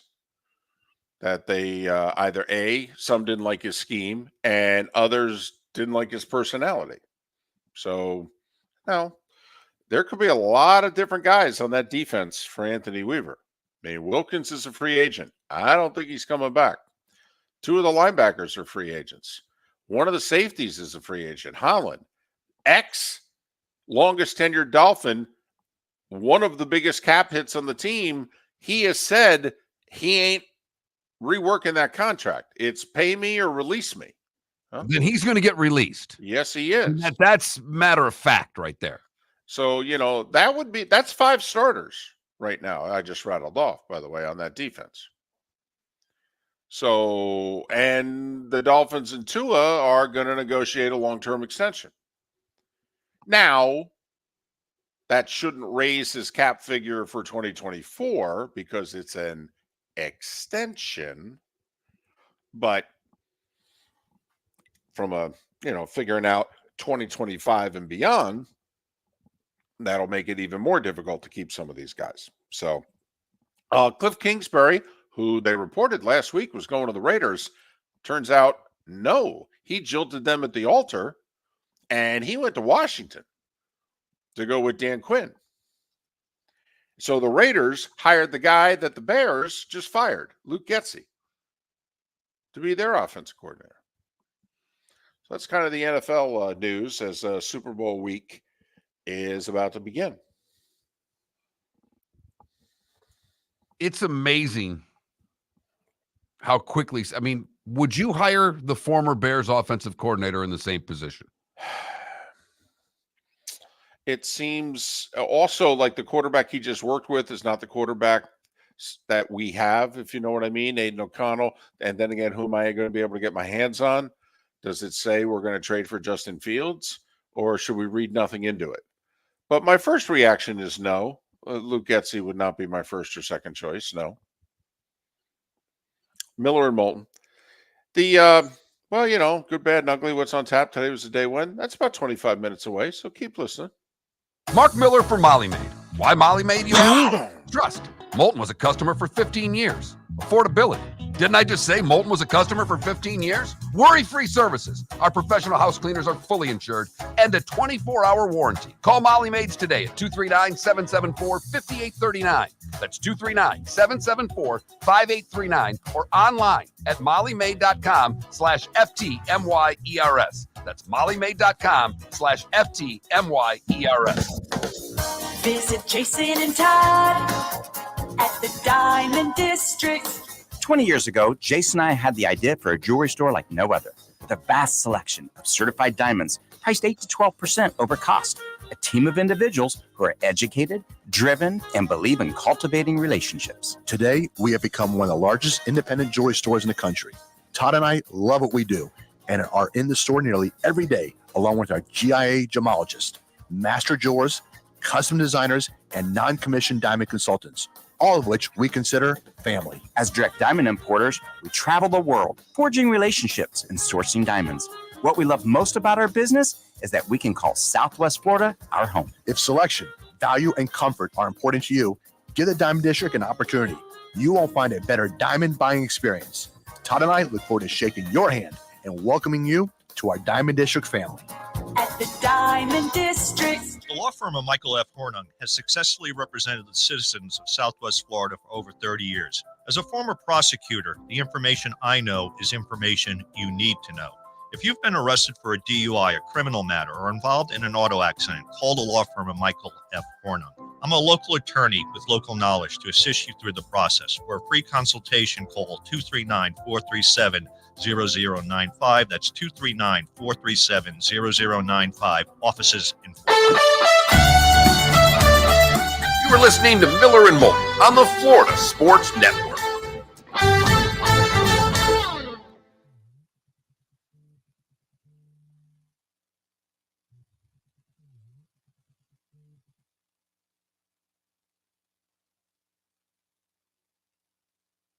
Okay, some people in the chat room are talking Skyline Chili. Never had it. Is it actually worth it to seek it out? Because I know if you do it, you got to do it right. I remember watching the whole thing on it when the Bengals made the Super Bowl. Logic Man says it's awful. 1 vote for awful.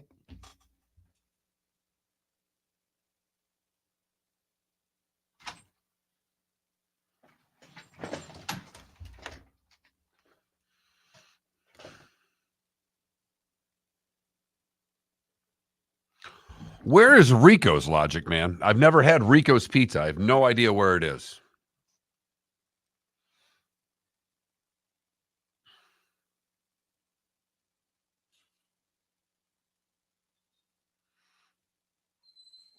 Ah, okay.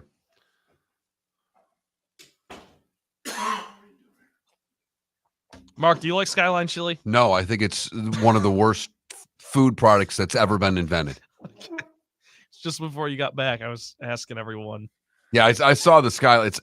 Do you like it? I've never had it. Oh, you That's never why had I was it. asking if it's worth the shot. No.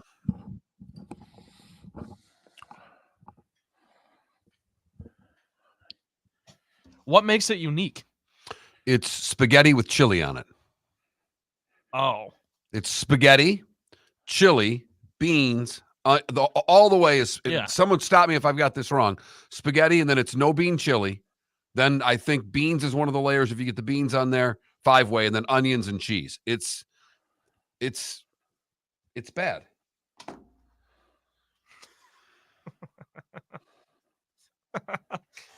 Oh boy. It's big in Cincinnati, right? Oh, same yeah. thing? Yeah, see, because I remember when the Bengals made the Super Bowl, I watched a thing on it, but I've never indulged. Yeah, Mark and I are not huge fans. I'll tell you what, they have it in droves in the Cincinnati Bengals press box. You can't have. I mean, you could literally eat 4 bowls. They'd be like, fine.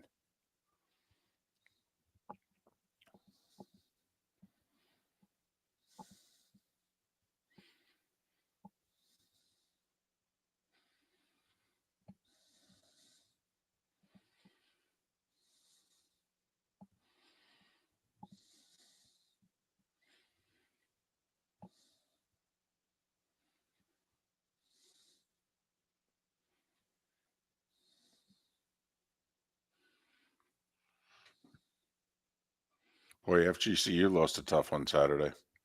Yeah, I saw they lost by 1. Up 6 with 3 minutes to go.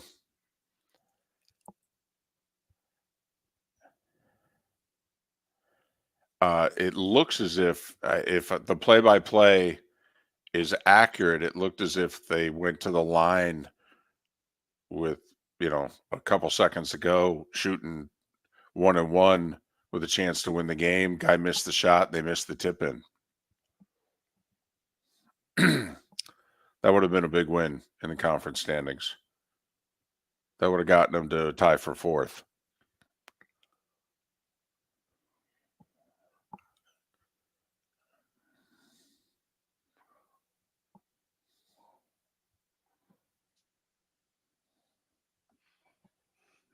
By the way, I've seen all these shirts, like for women, they advertise as bra, formerly known as mom. It's happened with my daughter. Now we're bra. What? Oh yeah. Okay. And when I hear my daughter say bra, I just start calling everything bra. Bra. Dad, stop, bra. What, bra? Tom James calls everybody bra. Hey, bra.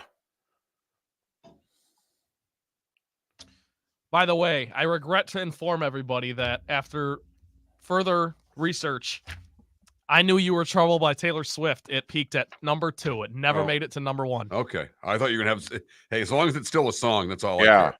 As long as it's still a Swiftie. Oh, it's a song. Oh, we're doing Oh, this. it's a song. Oh, yeah. Here we go. Welcome to the bonus hour, brought to you by Jason and Todd at the Diamond District. And now, here's Mark Miller and David Moulton. 21 minutes past the hour. Diamond District bonus hour. Miller Moulton, thanks for being with us. Really appreciate it. Good, bad, and ugly. What's on tap? Today was the day when. All coming up a little more than 15 minutes time. John Forslund, Herm Edwards joined us last hour. Missed any part of the show? Go to floridasportsnetwork.com and download what you missed. Yeah. So we're going to have David Sampson tomorrow. And we'll have Seth on Wednesday. And otherwise, we can't promise you a thing. This whole Super Bowl in Vegas, this just in. People don't want to get up between, 3 and 7 a.m. and do the interview that they normally do. I can't believe it. I know, especially in Vegas. I mean, what are they, staying up late? Is there anything to do? So we need people that, You know what we got to shoot for? People that do nights and overnights so that they're still up. And we could get some really interesting interviews after a night of drinking. So how about our Fox buddy who does overnight? I was thinking about him. Okay. All right. Probably got to reach out to Ben. Ben Mahler. Okay. I was thinking Salisbury. Don't know if he's out there or not. I don't think so. I was thinking maybe we can get him. Going to hit John Perry up. He's hanging out in the 239. All right. He splits his year between Southwest Florida and Ohio. He refereed a couple of these Super Bowls. I don't know. Seems to be a relevant guest. So, yeah, so anyway, well, we're going to have at least one guest that's Super Bowl related a day. That we promise you. But some of our regular weekly features, not a good week. Well, David, I did it over the weekend. I was all fired up for college basketball on Saturday. And by the time Saturday night came around, I'm watching Kentucky and Tennessee. And I had watched Michigan State and Maryland on Fox. I had a couple games going, and I watched my alma mater play. And as that game's going on, they're promoting the game that they had on next. Iowa and Maryland. Women. And, yeah, women. Yeah, right. And I ended up keeping that game on. The main TV with sound, and left Kentucky, Tennessee for the no sound version of the two games I was watching. I mean, Gus Johnson doing the game. Right. He cursed, inadvertently cursed, meant to say shot, used a different vowel. Okay. You know, he had that going. And it was a good game. Yes, it was. And this just in. Yeah. Any game that she plays in has tremendous atmosphere. Let's see. I don't know what Maryland normally does for their women's home games, but they did 17,950 Saturday night. $400 out front if you wanted to get in for a women's college basketball game. It's funny now. I think Cheryl Swoops and a couple of others are kind of, I don't know, taking shots at her. I don't think she's as good as her numbers suggest. They're also, I mean, she's going to break the all-time women's scoring record. She's actually likely to pass Maravich, too. I was going to say, she's not just going to break the all-time women's. When it's all said and done, she's going to be the all-time leading scorer in collegiate basketball. Period. But this is her fourth year of eligibility. She has not used her COVID year.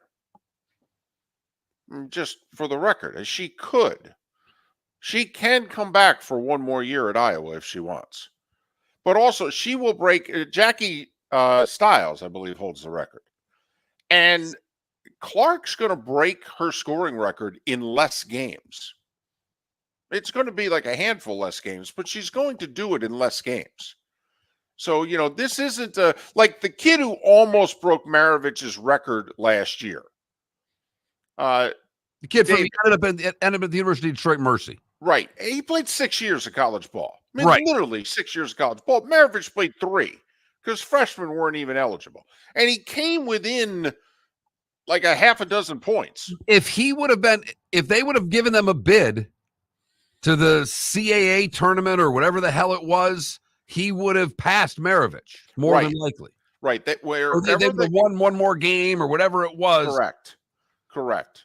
Because they were in their conference tournament, got beat. They had a below 500 record, so they were ineligible basically for all other postseason play. But yeah, it was Mike Davis's kid, the former Indiana coach, and he's coached a few other places. Last time I checked, by the way, Detroit Mercy still hadn't had a win this year.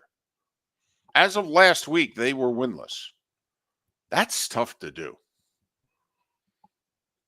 Tough also to get your contract renewed. Damn near impossible. Right. So got that going on. But yeah, Caitlin Clark had 38. She's 66 points, which is basically 2 games for her. She had 38. I think she had 11 assists as well. 12, right. Well, yeah. Ended up being 12. Yeah. Okay. Right. Yeah. She's right. She's a really bad all-around player, right? Mm-hmm. No, I mean, I am truly, and she's done this by taking over college basketball in the last year and a half. I'm fascinated to see what her transition's like to the WNBA. Can she be dominant? Not as dominant. Can she be dominant, David? Here's what I'm interested in. How many of the men like yourself?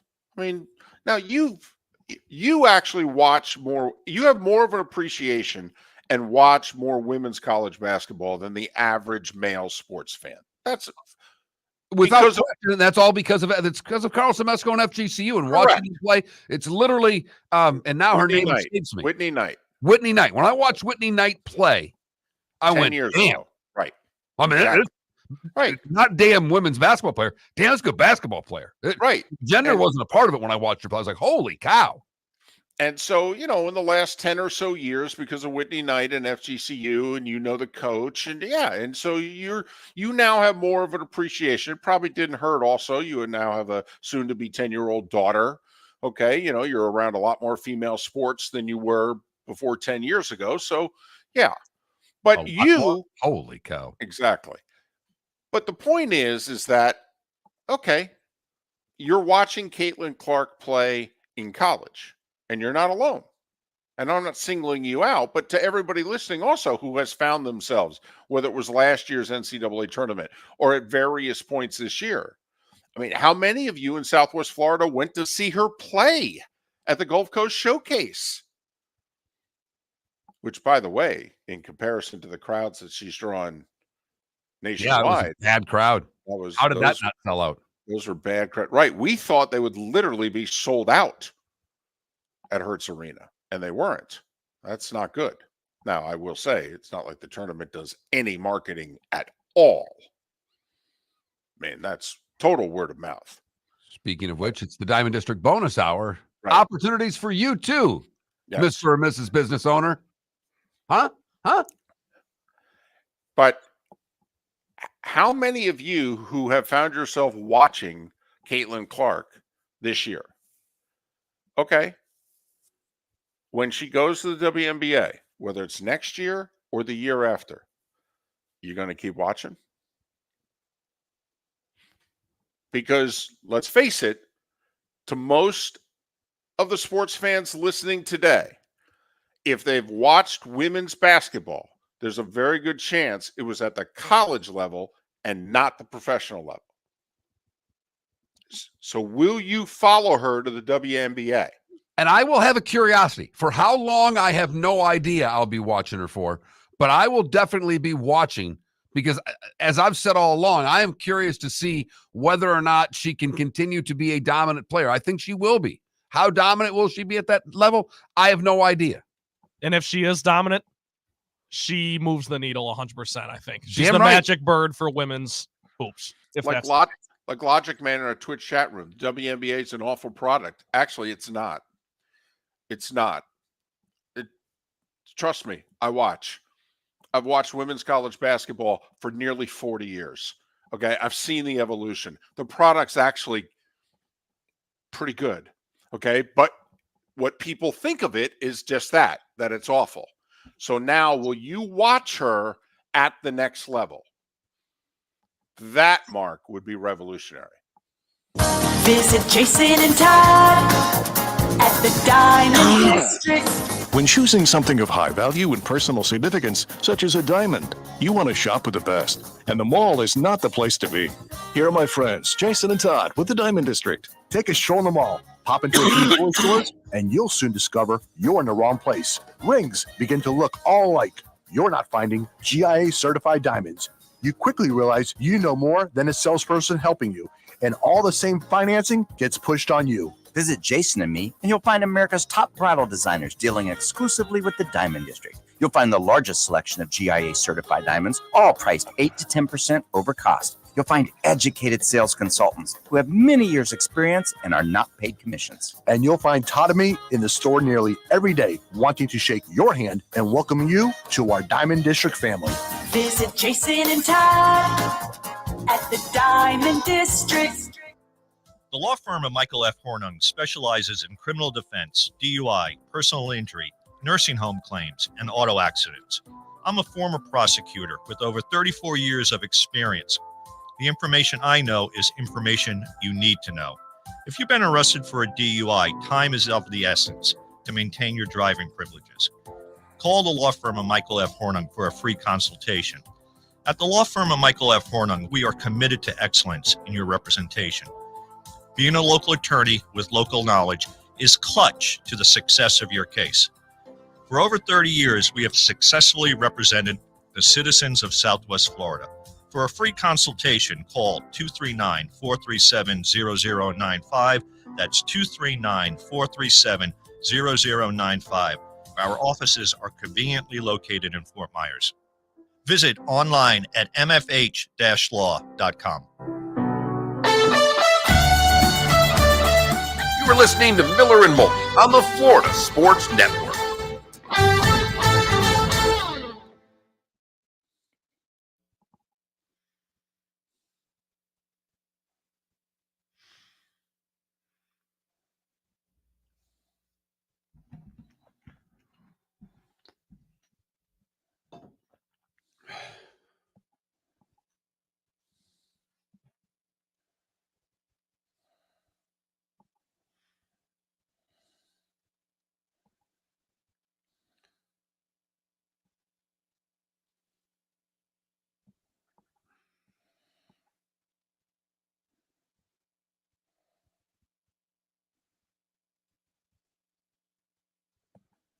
Lee wants his same spot Friday.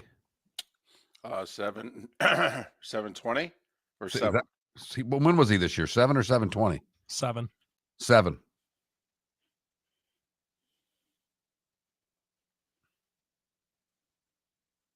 That work? Yeah, I think we had to move it. Oh, sure.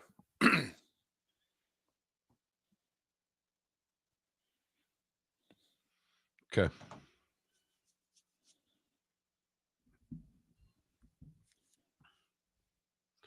Sonny, I think you're getting a little picky because all basketball players whine to the refs.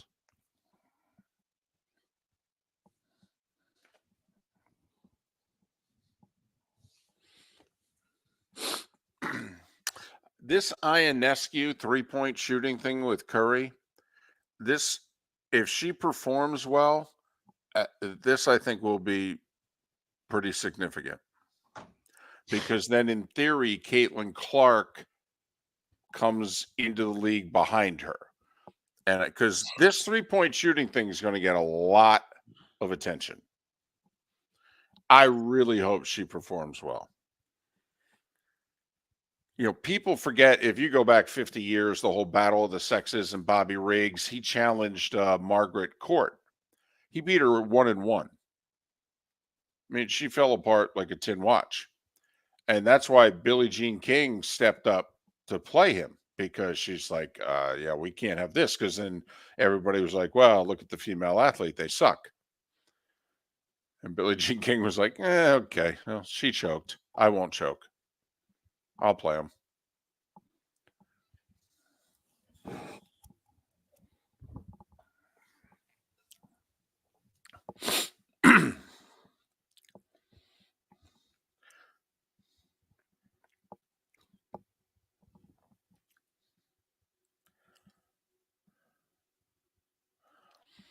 Because they knocked South Carolina out in the semifinals last year, didn't they?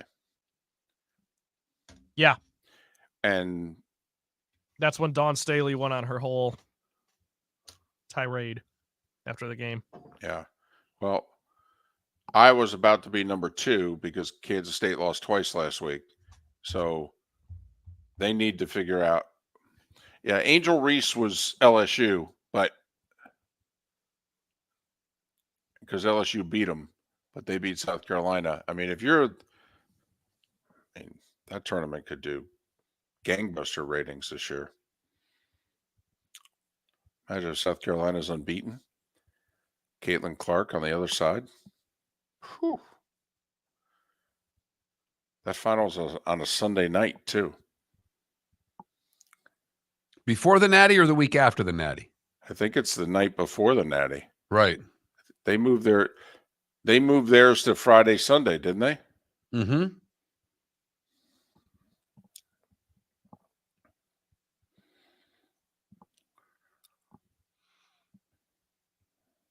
FGC, you're going to get in if they happen to get upset? The women? No. I don't think so. It's interesting, though. They do have a neutral court win against North Carolina, and that's a top 25 team in the country. I don't think so. Maybe, though, Mark, if they lose like they did 8 years ago in the final, because their winning streak at that point in time will be like 20-something. But, like, they're not getting any votes for what that's worth. Right. And I haven't checked their net.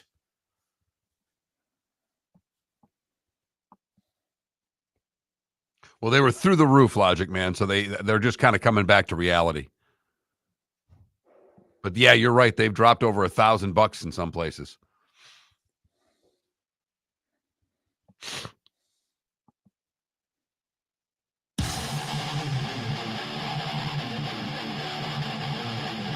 You're listening to Miller and Moulton, exclusively on the Florida Sports Network. 22 minutes till the top of the hour, 16 until we're done. Miller and Moulton, thanks so much for being with us. David Sampson joins us during the network portion of the show on the Florida Sports Network. That's the 6 to 9 portion of Miller and Moulton. He'll join us at 7 o'clock tomorrow. Lee Sterling will join us with some of his Super Bowl prop bets, including his daughter. I mean, this is like the girlfriends in the Bally family, okay? Only this source is impeccable. She's hit the last, I believe, 9 Super Bowl over-unders on the national anthem. 9 in a row. So we'll get that pick on Friday morning at 7. It's the only reason I've agreed to have him on. I love Lee. He has been tremendous to us over the years. Yes, he has been. Come on, that's not the only reason. No. Super Bowl, come on. He's going to give me some prop bets, whatever. I've got a lock. Yeah, she's been money.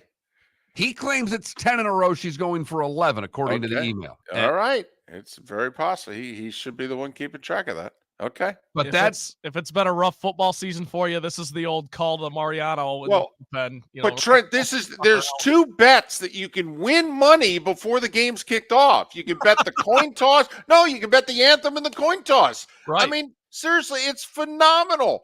When you have money in your pocket before the game has started, you're like, this is incredible. These nachos have never tasted so good. Right. It's like having 0-0 on a square board. You're already leading, for crying out loud. So 7 o'clock Friday. Take back this segment, if for no other reason than to stop David from talking about Meghan and Harry. Here's Mark Miller with Today Was the Day When. Today in 1924, the first Winter Olympic Games close. 1969, Vince Lombardi becomes part owner, vice president, and head coach of the Washington Redskins. And you wonder why Belichick couldn't get a job. Hello. Although, granted, he didn't have that post, Bart Starr record that, Belichick had post Brady. Apollo 14, the third U.S. manned moon expedition, was today in 1971. Today in 1977, Sugar Ray Leonard makes his pro debut.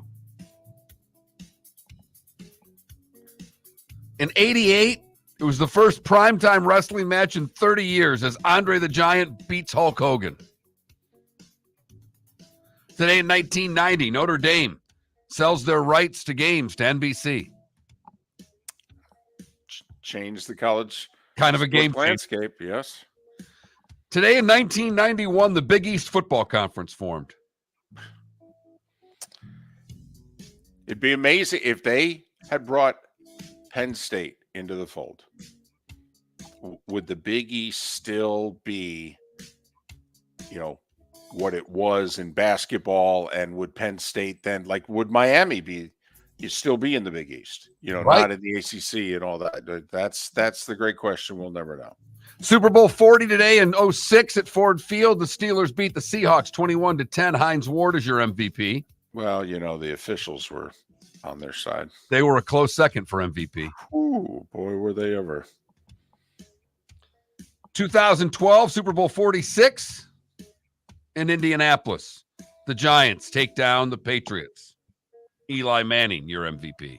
And I believe that's the last Super Bowl that's been in Indianapolis. Will they get another one? My guess is yes, but it's amazing that Indianapolis is the one city that got in the rotation that has now been dropped out. And in 2017, Super Bowl 51, 34-28 New England. This guy named Brady was the MVP. Hank Aaron was born today. Don Cherry, the legendary hockey coach and Hockey Night in Canada voice for many years, is 90 years old today. Roger Staubach is 82. Darryl Waltrip is 77. Christopher Guest from SNL, and this is Spinal Tap, is 76. Jose Maria Olazabal is 58. Roberto Alomar is 56. Cristiano Ronaldo is 39, and Neymar is 32. What did I miss, David? I don't think you missed anything, to be honest with you. So Hank Aaron would have been 90 today, correct? Right. So Don Cherry is 90. Hank Aaron would have been 90. Gotcha. Yeah. That's it. I got nothing. You've heard folks elsewhere mock Florida is gonna Florida. Well, Mark Miller sees it differently. He calls it the good, the bad, and the ugly. What you got, Mark? Least turns. They're birds, David. They're nesting on the Sanibel Causeway Islands for the first time since 1993. And the Sanibel Captiva Conservation Foundation is elated that the birds are there, and you should be too. For the bad, we go to Toronto, where power was knocked out for thousands in downtown Toronto after an unlucky raccoon wandered into the wrong place. Uh-oh. Power was down for 2 hours, determined that a raccoon made contact with the equipment in the downtown Toronto station. Not good for the power and not good for the raccoon. Finally, the ugly. We go to Destin, Florida, where Casey Wilson was, he's good with a computer. He used his home computer and printer to print a convincing-looking cashier's check. Went to the auto dealership and picked up a Porsche 911 Turbo, a $140,000 911 Turbo that he bought with his check that he made. Might have gotten away with it if it wasn't for the fact that he went to another place and tried to buy 3 Rolex watches with another check. The owner kept the watches until the check cleared. When it didn't, police were able to track the man down and retrieve the Porsche as well. And that is your good, bad, and ugly on today, February the 5th, 2024. So are we going to go through with what we talked about a week or so ago, where we were going to take a few shekels and throw them, Yes, you know, we need to do that in the Hard Rock account and place at least one bet a night, and then keep track of it for a while and see whether or not we're making money or losing money? Yeah, I'm in. Okay. With that in mind, college hoops tonight. Miami's on the road at Virginia. Cavs are a 5.5-point favorite. 7 o'clock on ESPN, by the way. Big game for the Canes. It would help them at some point to, win a few of these games that the tournament committee goes, hey, that's a good win. They don't have a lot of those. No, they do not. Just saying, at 15-7. Here's the one that I got a feeling. Uh-oh. I got a feeling. It's probably a very dumb bet. I don't think so. But Kansas looked like the LA Clippers on Saturday in beating Houston. Now they take the hour-and-a-half drive over to Manhattan. That's Kansas. And they play K-State. At K-State. Now, this is not last year's K-State. It's not. But this is a rivalry game. This the biggest game on K-State's schedule. And Kansas is coming in off of the best performance of the season. Maybe in college basketball, by the way. Not just for Kansas. Maybe the best performance this year in the sport was Saturday, how well Kansas played against Houston. So this figures to go one of two ways. They just stay on that high, and they take the bus ride over to Manhattan, Kansas, and they kick the tar out of the Wildcats, and they go back home. Or, believe it or not, even though it's a quote-unquote rivalry game, it's actually a letdown game for Kansas. The line's a lot smaller than you would have expected. Kansas 4.5. A 4.5 point favorite. Yeah. So I got a feeling. You want to play it? Let's play it. Ranked team, top 10 team going on the road. Fits right in with our methodology of how we bet college basketball. Surely to lose, but we love unranked teams taking on ranked teams when they are at home, particularly when they're at home getting points, because that's not always been the case this year, because Vegas is well aware of this as well. 6 games in the NBA. No Embiid for the Sixers. They're a home dog to the Mavs because of it. The NBA TV game, that's the only nationally televised NBA game tonight. 2 teams who are not in the playoffs. Brooklyn hosting Golden State. Brooklyn's the 11th seed in the East. Golden State's the 12th seed in the West. And 2 NHL games tonight. Both pretty good, by the way. Yes, they really are. I believe all of these teams, or 3 out of the 4, are in the playoffs at the playoffs started today. Avs at Madison Square Garden to take on the Rangers. Rangers need to make a trade. Rangers can't score goals 5-on-5. You can't win in the playoffs if you can't score 5-on-5. Toronto hosting the Islanders. And if you're a Lightning fan, or a Panthers fan for that matter, but if you're a Lightning fan, you have some interest in that game. You're not rooting for Toronto. You're really not rooting for overtime, though. Correct. The most important thing, if you're a Lightning fan, is that you really don't want 3 points out in this game. Right. You only want 2. Right.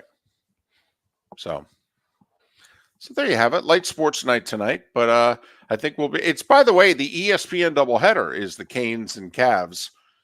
That's Virginia Cavaliers at 7, and then Kansas K-State at 9. I'm guessing Fran Fraschilla will be on the call on the 9 o'clock game because he's Mr. Big 12 basketball guy. Those are the only 2 games tonight that have Power 5 opponents in them. That's it. I mean, everything else in college basketball is the incarnate words of the world playing basketball. It is a bad college basketball schedule for a Monday, and it seems to be a good week to be playing until you get to the end of the week, when there's this big event. Well, once again, we say if there was a commissioner running things, they would take things like this into consideration. Begs the question, what's on FS1? Because they don't have any hoop tonight. What the heck are you running? Billiards? Poker? There was some there was bowling on network TV. There was it's that time of year where they're trying to find something, because I was flipping channels when the golf was rained out going, whoa. Well, wasn't there like some John McEnroe pickleball televised on ESPN last night? Unbelievable. Golly. Desperate times, David. Desperate times. Apparently so. So there you have it. David Sampson on the show tomorrow, 7 o'clock. And we'll have someone associated with the Super Bowl in the NFL on tomorrow. I promise you that. Moulton's got to work this week for guests. First time in a while. Man, not a big fan either. Mom's still in town, trying to play, good doting son, driving her around everywhere. Because I told her, you don't need a rental car. And she doesn't. But, then someone has to be the chauffeur. So, well, you're good at driving through drive-thrus. And no one likes to drive through more than my mother. I mean, if you think I love drive-throughs, where do you think I got the love from? Of course, my mother tries talking to everybody in Florida the way she talks to everybody in Jersey. I'm like, yeah, Mom, it's not. Gotta know your audience, Mom. No, the folks a little different here. Well, and you are in the South. Mm-hmm. Right. That's even, because she could get away with that more in the 239 than you could in the greater Jacksonville area. 904, yes. So, yeah. So it's an interesting week going on here. Please, I went to a 2-year-old's birthday party over the weekend. I haven't heard squealing like that in a long time. So there were multiple 2-year-olds there. Well, it's a 2-year-old's birthday party. Hey, you never know with these things. Is it for the kid or is it for the parents? Well, they actually made the mistake of inviting other 2-year-olds. She sees them enough at school, right? She needs to see them on the weekend. Anyway, someone's got to bring gifts. That's, I think, the reason they were invited. Damn right it is. Right. Well, that's the cycle that's played, David. Oh, who's coming to your birthday party? Well, who bought gifts for mine? Forced friendships at that age. Darn right. You have no say. It's like arranged marriage, for goodness sakes. Well, we got to fight Tommy over. And while we're at it, invite Hillary. Miller and Moulton. We'll do this tomorrow. Thanks for listening. Mark Miller for Molly Maid. Why Molly Maid, you ask?